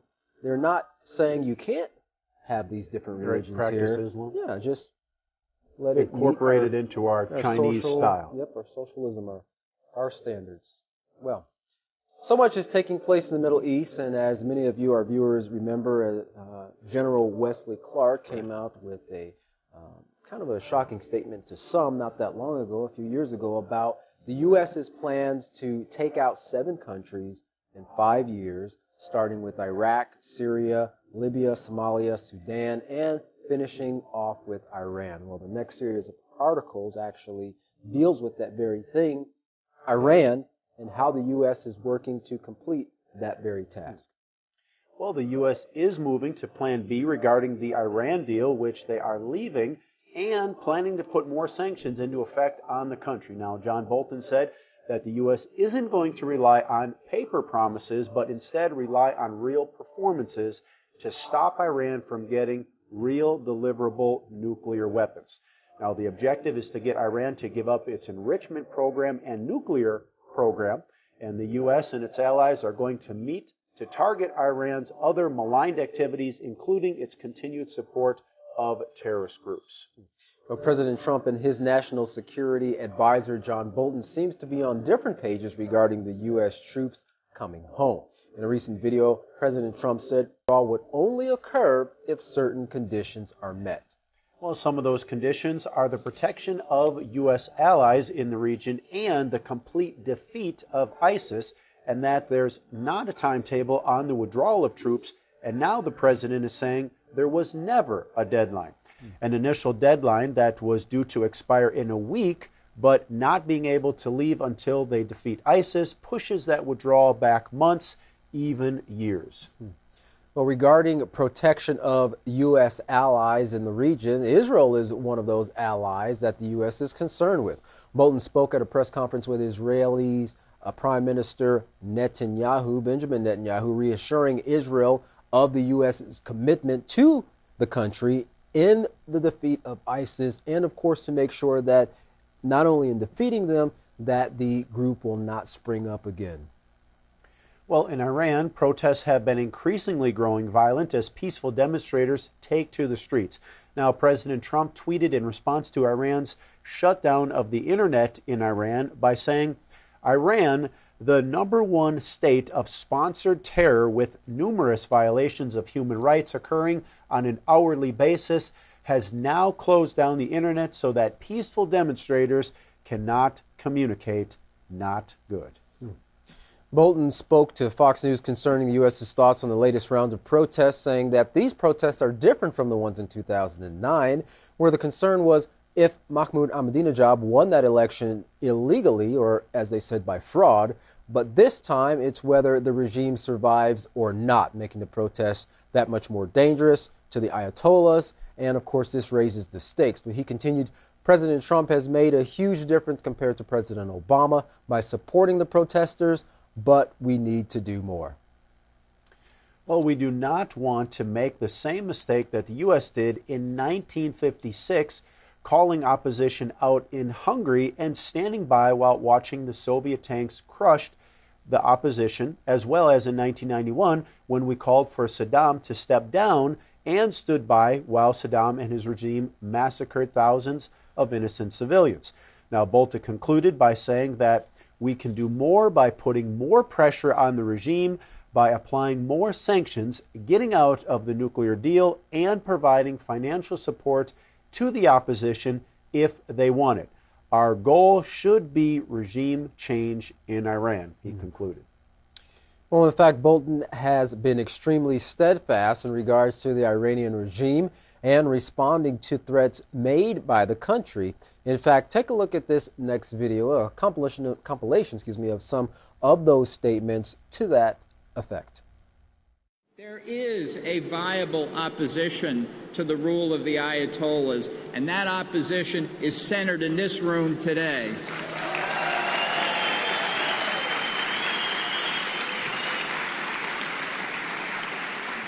I have said for over 10 years since coming to these events that the declared policy of the United States of America should be the overthrow of the mullahs regime in Tehran.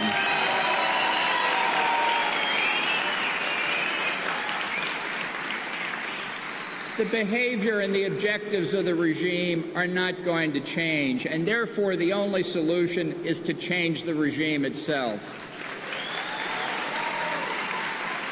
And that's why before 2019, we here will celebrate in Tehran. Thank you very much.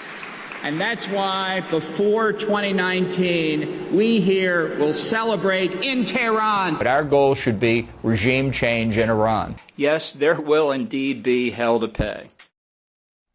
Katan, that's pretty bold statements by Mr. Bolton saying that we're going to celebrate, the U.S. will be celebrating in their capital city by the year 2019.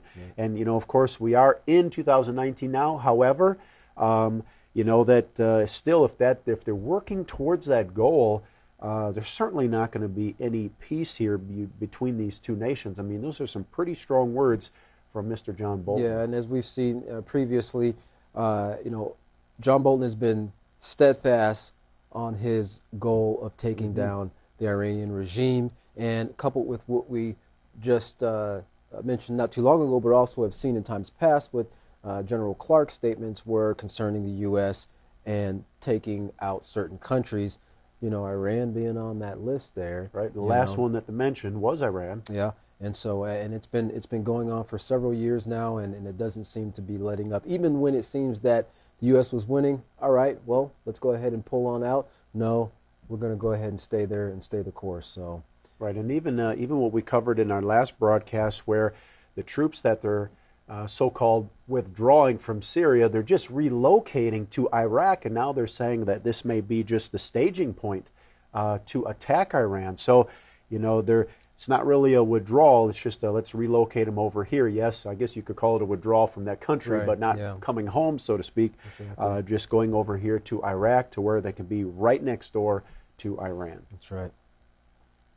Well, lastly, let's take a look at this clip from a speech where former General Wesley Clark comments on why the U.S. involves itself in the affairs of other countries, and most of you won't be surprised as to the reason why. Take a look.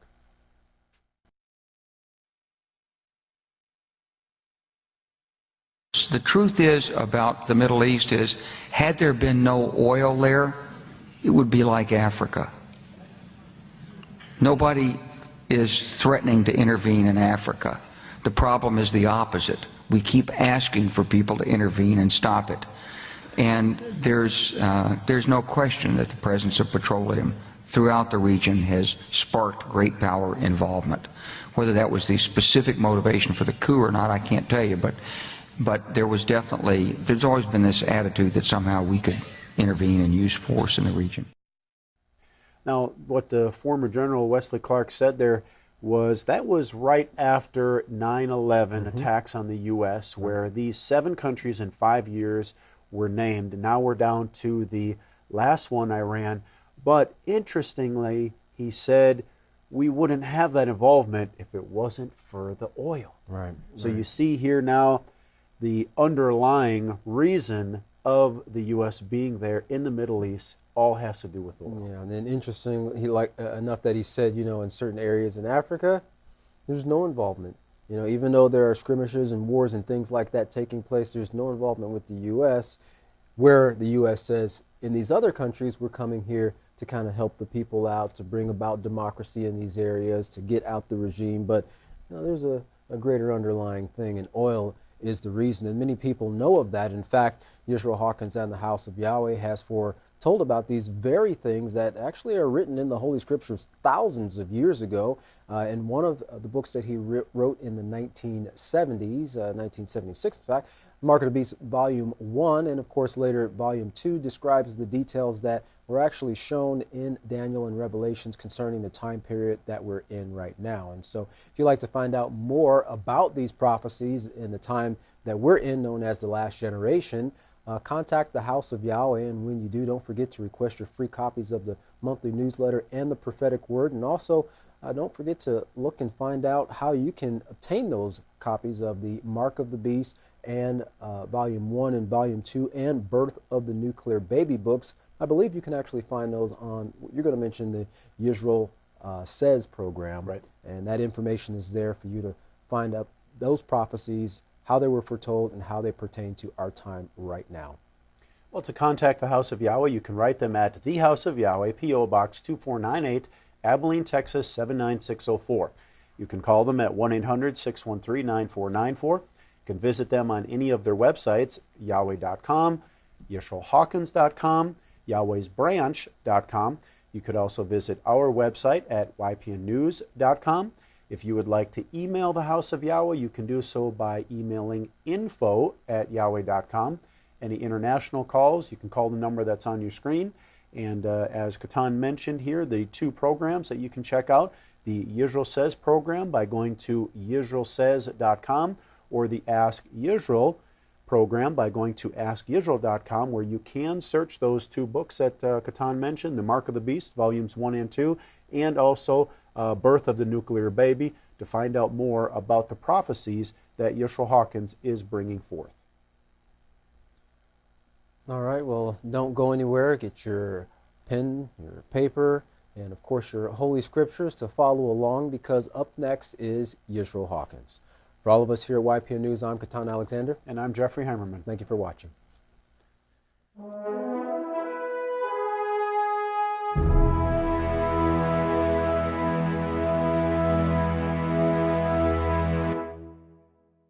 If everybody would please stand, I'd like to introduce the greatest teacher in the world, the great Kahan Yisrael, Abel Hawkins.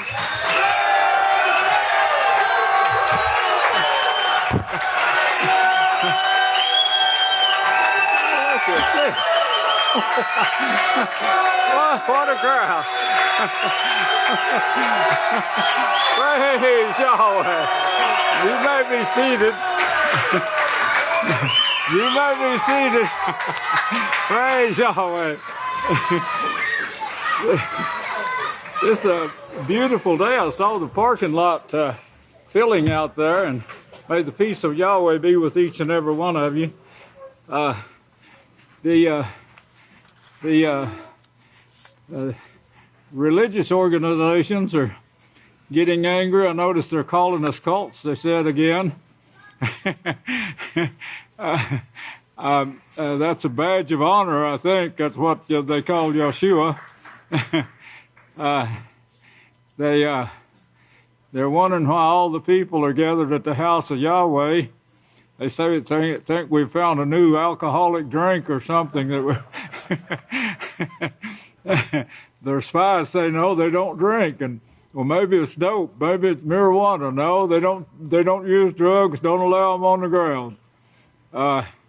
It's very addictive though what we do use when you just get the looking. It's called truth, TRUTH. This, if you'd take notes, I don't have long, so I thought I'd make a 30-minute tape here for the show, but for the religious organizations. Now, I know stopping the house of Yahweh won't build up your congregations. The best thing for you to do is join us. And yeah, praise Yahweh.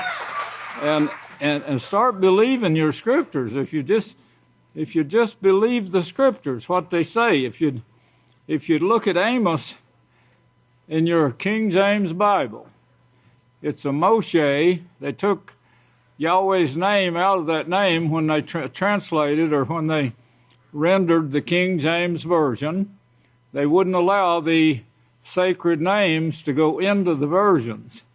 The Vatican had a stranglehold on everyone who wanted to print the Book of Yahweh, and they limited their activities so that they couldn't put the sacred names in the versions. And the Book of Yahweh was not published till 1987. But it's here now for this work, the last day's work. Now Yahweh says in Micahyah, or Amos, if you have a King James Version, that he will not have another work.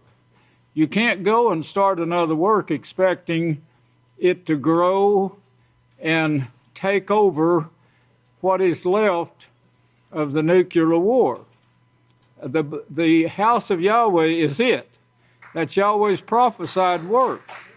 Now, you can believe the scriptures, you should, because the Savior said you're a fool if you don't. If you're a fool, you're going to suffer death, death by burning, 1 hour burning.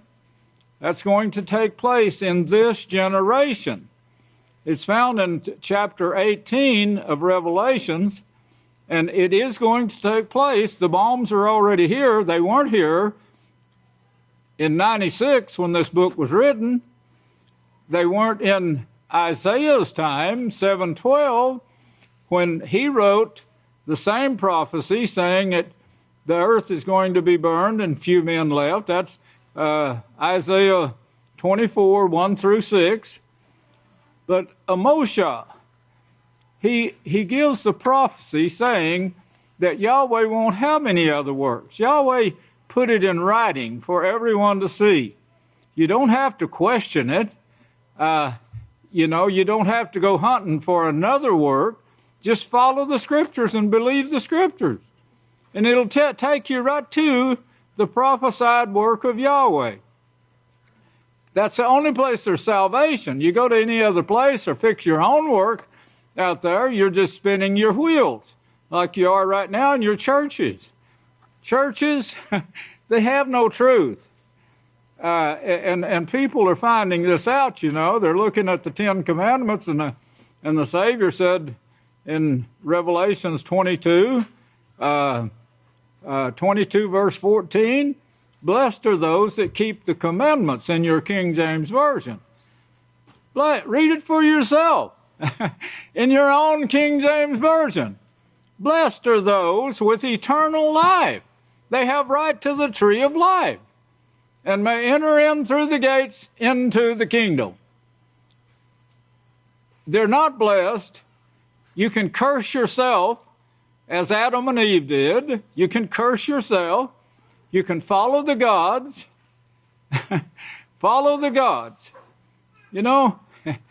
These gods that they're following, the most of them are dead. There's heavenly beings like the sons of Yahweh who left their first estate that they're following also, and demons as Revelations 9, 21, and 22 shows. The religions won't stop. They won't repent of this. They won't repent of following these gods. And the gods are the ones that's leading them to this perishing. That's in Deuteronomy 30, about verse 15 through 24. Don't follow after gods, Yahweh said, or you will perish.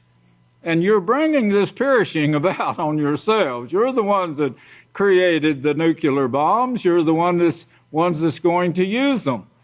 The prophecy said they would be here. They are here. The prophecy said in Mattithyah 24, they're going to be used in this generation.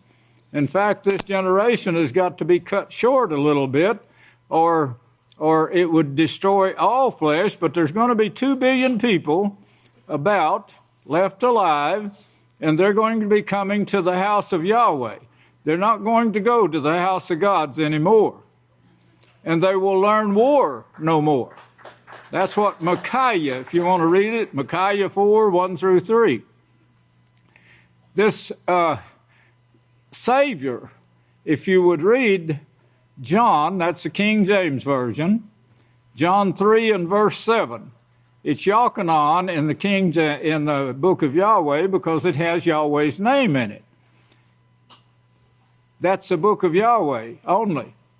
They took Yahweh's name out of the versions. That is, they denied them to be printed in the version, such as the King James Version. All these are just versions of the Book of Yahweh. Isaiah 34:16. Search out the Book of Yahweh. Now, some of them translate the word book there. They translate it scroll. But you can look at Strong's Concordance if you have one. There's a lot of Bible helps, or you can simply call, write, or email the House of Yahweh, and we'll send you full information on the name change and how it's not printed in why it wasn't printed. You know, the word Vatican alone, if you'd Google that word Vatican, you'll see why. The word Vatican means divining serpent. The divining serpent is very much against Yahweh, and always has been. It's shown in the first 3 chapters of your King James Version, even. But John says this is the one sent. You've got to follow the one sent. Search out the Book of Yahweh and read. Yahshua said, there you'll find the scriptures that testify of me. He said that of himself, and then he said of the one that I send. It's all going to be foretold. It is. Almost all the Holy Scriptures. And the King James Version, too. You can find it if you'll look first in the Book of Yahweh, and then you go to the King James Version, you'll understand how they tried to hide it. But the house of Yahweh, this work, the last day's work, if you'll read Genesis 49, verse 10, it talks about the very first verse in that chapter. Most people miss it, but it said, come and I'll tell you what's going to take place in the last days. In the last days. Well, we're in the last days. We're in the last generation. How do we know that? The nuclear bomb is here that can darken the sun. That's what he said in verse 29. Your Savior said this. Mattithyah 24, verse 29, said, you're going to have bombs that'll darken the sun. That's never been available till this generation. They didn't have it when I was born, but they developed it after I was born and used it when I was 11 years old. Yes, just like the scriptures said they would. And then Yahweh says, I'm going to send you 2 witnesses. 2 witnesses. That's Revelation 11, Isaiah 44, Zechariah 6, all of those talk about the 2 witnesses. But Revelations 11 says, I'm going to send you 2 witnesses. They're the ones sent. Now remember that and write it down. Well, Yahweh says, I'm going to send you these 2 witnesses now, and they're going to establish my house of Yahweh in the last days, and they will tell you about these dark days ahead. That's what your own Bible says. Surely all of you preachers out there, surely you got guts enough to stand up to your own congregation. You know, don't hide from them. Preach. If they don't want to listen, let them go. You come and follow me, and I'll get you into the kingdom. Micahyah 4, 1 through 3. Now, you need to pay attention. Yahweh's not going to have any other work. Moshe 3, 7, I won't have any other work unless I prophesy, unless it's prophesied. If it's prophesied, it's written in contract for you in black and white, pages on both sides in the book. Also, Mattithyah, now that's 1 through 3, and Mattithyah 24:14, he said, I'm going to send my messenger. When? In the days of the nuclear bomb that can darken the sun. That's when I'm going to send him. And he's going to gather together my elect. My elect are sitting here in the house of Yahweh on the Sabbath day in front of Yahweh, meeting with Yahweh.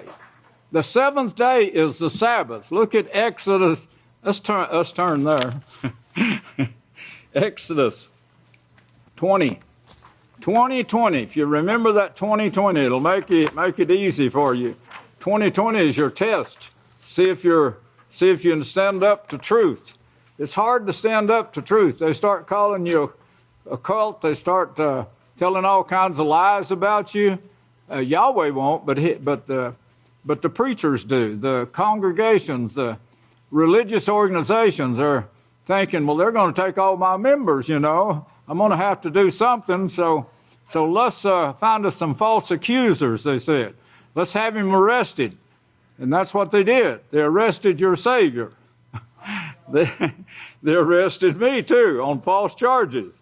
They dropped them all, of course, but they used the media. You know, they're cursing the media now, all the politicians and everybody cursed them, but they're when the news media was after us, trying to slander us with lies, and they come at us with everything for years. That didn't stop. It didn't stop the work of Yahweh. Yahweh says nothing is going to stop this work. He said the gates of hell is not going to prevail against it. Do you know, my preachers out there, that they're listening to me? Do you know that you are opening the gates of hell when you stand up there on your pulpit and say that the laws of Yahweh are done away with? Come and enter into the gates of hell. Don't have anything to do with this straight and narrow way. That's what you're saying. Yahshua said, come and enter in the straight and narrow way of keeping Yahweh's laws of righteousness. Seek first, he said, Matthew 6:33. Seek first the kingdom of Yahweh and his righteousness. Then all of these things will be added unto you. You got to stand the test. If you'll look at 2020, Exodus 20:20, you can't just say, I'll do it, because Yahweh is going to prove you to see whether you're lying or not. Exodus 20:20. Look at the fourth commandment, 20 verse 8. You'll find out it's the seventh day of the week. That's the fourth commandment. And some preacher stands up and says, well, we just love the Lord so much, and he was resurrected on Sunday after the sun god Baal. That's what it's named after.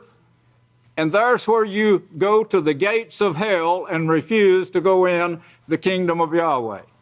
But it's your choice. You can make that choice. Well, there's your 10 commandments.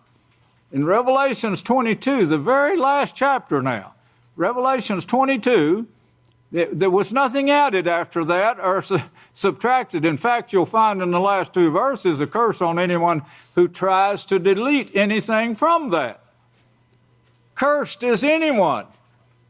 They're going to be burnt in hell. That don't stop the Catholic Church. They're going to change it. They already did, and they're not going to repent. Revelations 9:20 says they won't repent.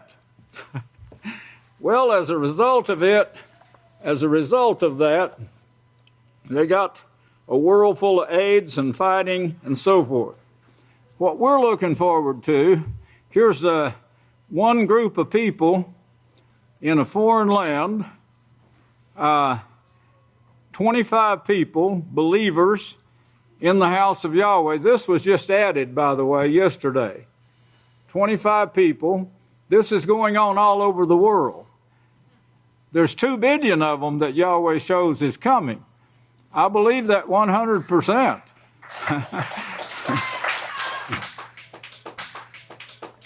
They say we had sent, that this has been going on for quite some time, and they learned and wanted to know more about Yahweh and Yahshua. Don't think you can just run out and start using the name Yahweh and Yahshua and people will beat a path to your door. They won't. Yahweh has to draw his people, but he only draws them to the works that he prophesied. This Yahweh is the creator, name of the creator, of course. It's the Hebrew. It's pronounced in Hebrew. You could go to a Hebrew and speak Hebrew and say Yahweh. That's the way you pronounce it. You don't translate a name unless it has a meaning. If it means cow or horse, you could translate it cow or horse, but his name doesn't mean that.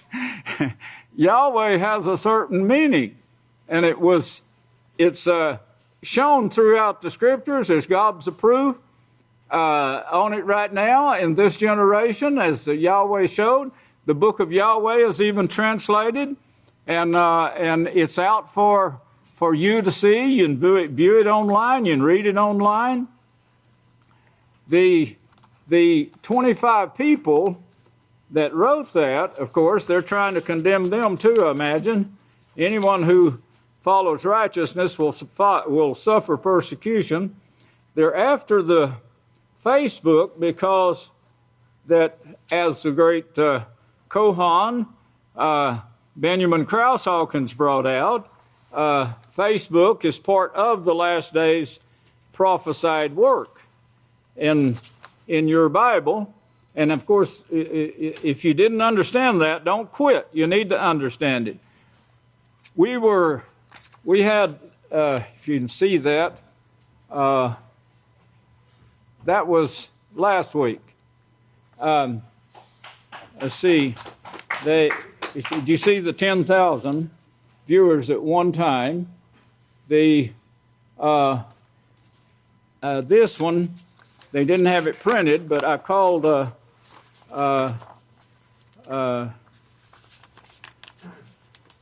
Sister Matthews, and she said it's over this one now. That's in 1 week. It's going over that. Well, of course, this is the way the work of Yahweh is growing right now. The train is getting pretty heavy, as I brought out at one time. It's easy to get on a full train, but it's very hard to convince anyone to get on an empty one. Well, because of your refusing Yahweh's laws, you got here in the United States, and this may take your life because you too are breaking Yahweh's laws. It says U.S., our state right here, our states, the United States. STD rates continue to soar, breaking all past records. Now, the reason I bring you this is a fulfillment of prophecy because your Bible, even the King James Version, says that in this time period it's going to be the worst ever. And you're putting in your children, and they bring this out in these 2 articles. I'll just mention them because I don't have that much time. But these 2 articles show that your children that are born now, they're being born with these diseases that come from the parents' sins. For the 4th consecutive year, the United States has experienced a sharp increase in reported cases of chlamydia, gonorrhea, and syphilis. I told you that syphilis was the only thing we were fighting at the time when I was a very young man working in the State Board of Health laboratories. We were fighting this, and if anyone could get a copy of that song that we did, I would sure like to have a copy of that song we did on a red-headed woman called Katie. And we sent out to all the army camps. Surely there's got to be one out there somewhere. Newborn syphilis has spiked. That's what your Bible said it would. Now, Daniel wrote that for you. But not only Daniel, others wrote it too, that is, others of Yahweh's prophets, but it's spiked. It's your teaching. I'm talking to you preachers out there. It's your teaching doing away with the laws instead of standing up for the laws, especially fornication, adultery, bestiality, and sodomy. And I know the Catholic Church is bringing a lot of persecution against those who criticize this act of sodomy, and they're wanting to turn the world to sodomites. And of course, they've been doing this for years. Jeremiah spoke of this and said they've taken this evil to all nations throughout all the world. Rates of syphilis, rates of congenital syphilis. When syphilis is passed from a pregnant mother to her baby, these cases are the highest ever, they said, right now. The disease is potentially fatal for the babies. It's fatal for the babies. Public health officials say that the trend is indicative of much deeper problems in the United States and healthcare system. For years, the spread of congenital syphilis, sometimes called newborn syphilis, has been growing. That's the image of your God worship. You're making yourself in the image of gods. Remember, Yahweh said in Genesis 1:26, if you could understand this, you'll understand what I'm reading to you here when I say you're making yourself in the wrong image here. Genesis 1:26 says, Yahweh said, I will make mankind in my image. Now, the ones that are sitting here in the house of Yahweh are almost completely made into this righteous image of Yahweh. Yes, they have turned, repented, converted, so they've made themselves into, or allowed Yahweh, they chose righteousness, as Yahshua said, and Yahweh said you must choose. He won't force you to do it, but he puts it in front of you, but he also lets a false teacher that should have been teaching the truth but turned from it, she brought forth, don't listen to Yahweh, don't listen to my husband. You tell your sons how bad the house of Yahweh is and how bad you're mistreated. Run down the house of Yahweh. Now, if you'd read it just a little further, Yahweh tells you in chapter 3, she says, be like the gods, evil. Make yourself in the image of the gods.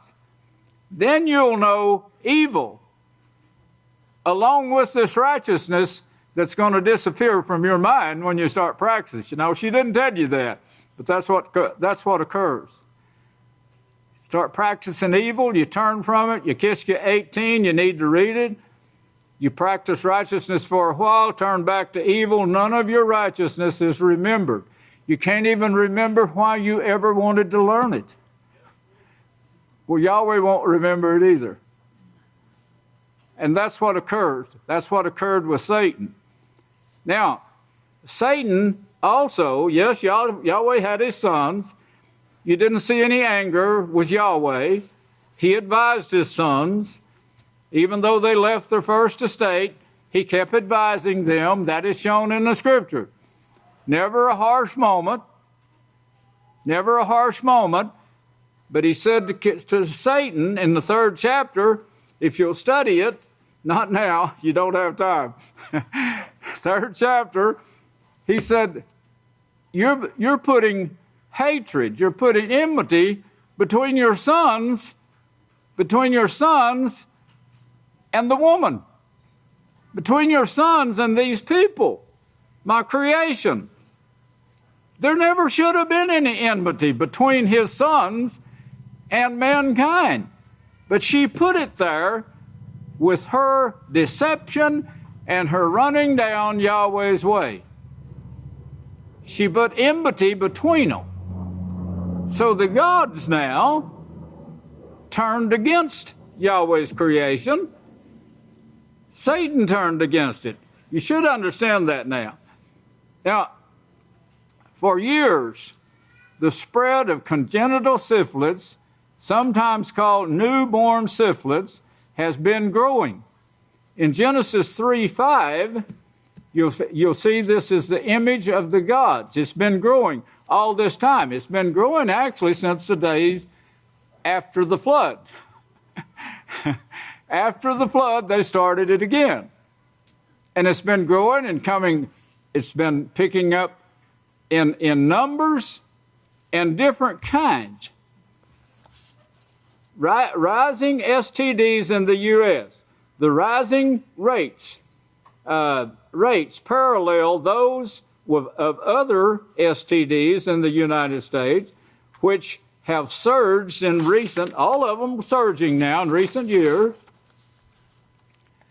The numbers of cases of chlamydia, gonorrhea, and syphilis have all risen every year for the past 4 years, leading to a record-breaking 2.3 million cases in just 1 year, 2017, the most ever.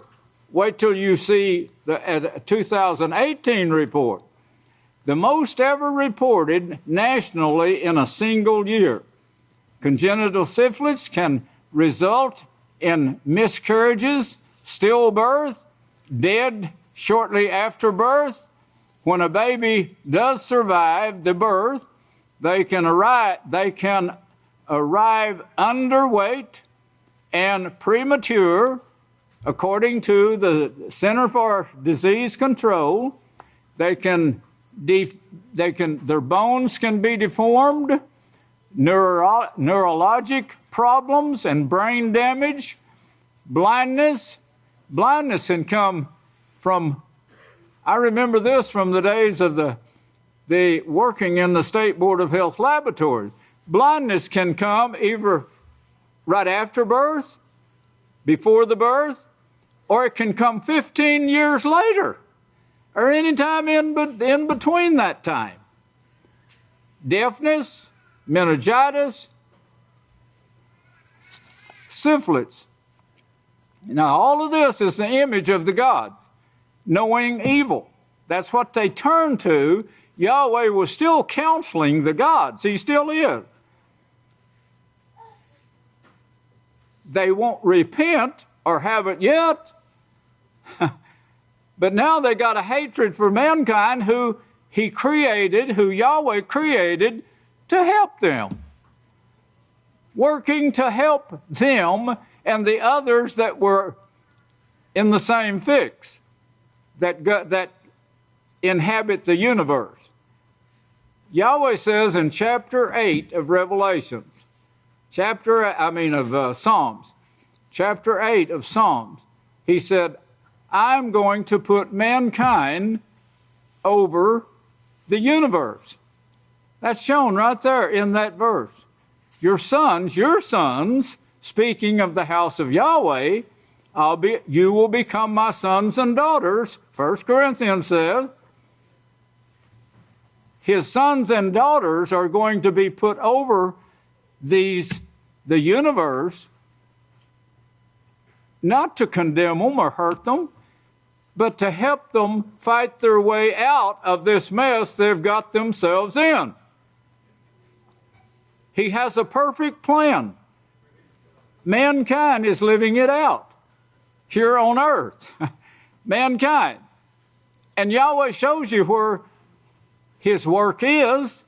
He backs it up, as you've seen, with gematria. The gematrix shows it all. They show the scriptures. And you've got to know the scriptures in order to find the answer in the gematrix. But once you learn these scriptures, then you can get even brighter, stronger, deeper answers from the gematrix. Well, syphilis has been known to affect every single organ in the body. You know what Yahweh said in the beginning? Dying, you will die. Can you connect the two together? And Yahweh had a 6,000-year period planned here for mankind, and he says it'll take this long to show me, for me to prove to you what your way of sin or making yourself in the image of God's will bring. Babies may be born with no apparent symptoms at all. This will scare you, I know. I would have scared Adam and Eve. I would have had a scared Cush before he created the Nimrod system, but it didn't. Babies may be born with no apparent symptoms at all. In some cases, signs of serious health problems may not appear for weeks, even years later. My time is up, and I didn't get to the best part, but I will in the next sermon. I'm not through yet. I want you all to turn to 5. I told the elders this week I'm not going to overload you with these things that you're lacking in, but they are hard to overcome. Emotions get in your way, feelings get in your way, and you can let the feelings and emotions be turning over to the 5th chapter of Mattithyah. You can let your feelings and your emotions get in your way, and you can go ahead and face the fire, the 1 hour burning. I mean, it's your choice. But if you want to make it, I think you're going to have to do so by Passover. I'm going to set that time for you anyway, but anyway, you need to be working on this, because Yahweh has a great power that he wants to give you. Great power. But here in 5 and verse 23, I want to show you how serious he wants to show you. Yahshua wants you to see how serious this thing is. Therefore, if you are offering your gift at the altar, now that's a pretty serious moment. Here you're walking up there pretty proud that pretty pleased that you've got tithe and offerings to give to Yahweh. And Yahshua said, just set it right down, right there. Just don't go nowhere, don't get any closer to the altar than that right there. Just set your offering down. Now get out of here and go straighten your mess out. I'm saying it a little harsher than he did. But he said in Mattithyah, put this down to go with it, Mattithyah 7, verse 23, if you don't do this, he says, I'm going to say unto you, I never knew you. Get away from me, you workers of evil, like the gods. You better take it seriously.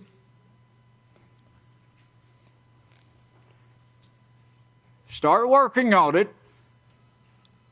People have been turned away by harsh words, by trouble, not with the teaching of the house of Yahweh, but with somebody who couldn't control their temper, and they went around trying to bully,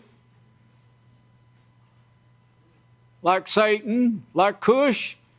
There's a great example, those two. And Yahweh said to Satan, look what you have done to my sons, the gods. Look what you have done to them. You put hatred in their hearts for mankind. Whom I created to help you and to help your sons, to help the gods, to help the universe. That's what you have done. When you find out 4 years later or 2 years later that somebody left because they were being bullied, I would the person would have come to me or come to an elder, and let us get it straightened out. That's what the counselors are here for. You're here to get to the bottom of the problem, help this person get his head on straight. That's what the teachers are for, the counselors. That's what the priestly schools are for, to train people to help people. It's as important as cooking a meal and eating. In fact, it's more important. If you don't overcome this right here, if you don't overcome this ought that's the King James. Remember the ought that you have with your brother or your sister. Repent of it. Ask Yahweh's guidance. Control your attitude. Don't holler at them like I'm hollering at you. Let them know that you're here working with them to help them. You can read the rest of that, but I want you to turn over, before I stop here, turn over to Mark. Yahchanan, Mark 11.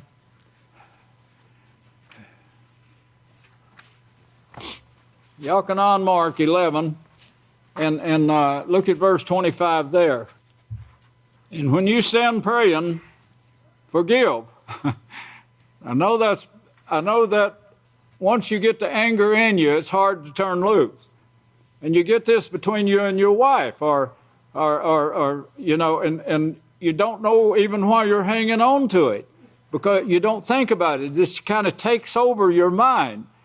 You can't sleep sometimes because of it. And you wind up making it worse when you do this. If you'd practice what Yahshua said, you'd be praying for yourself here, and you'd know what Yahshua said is true.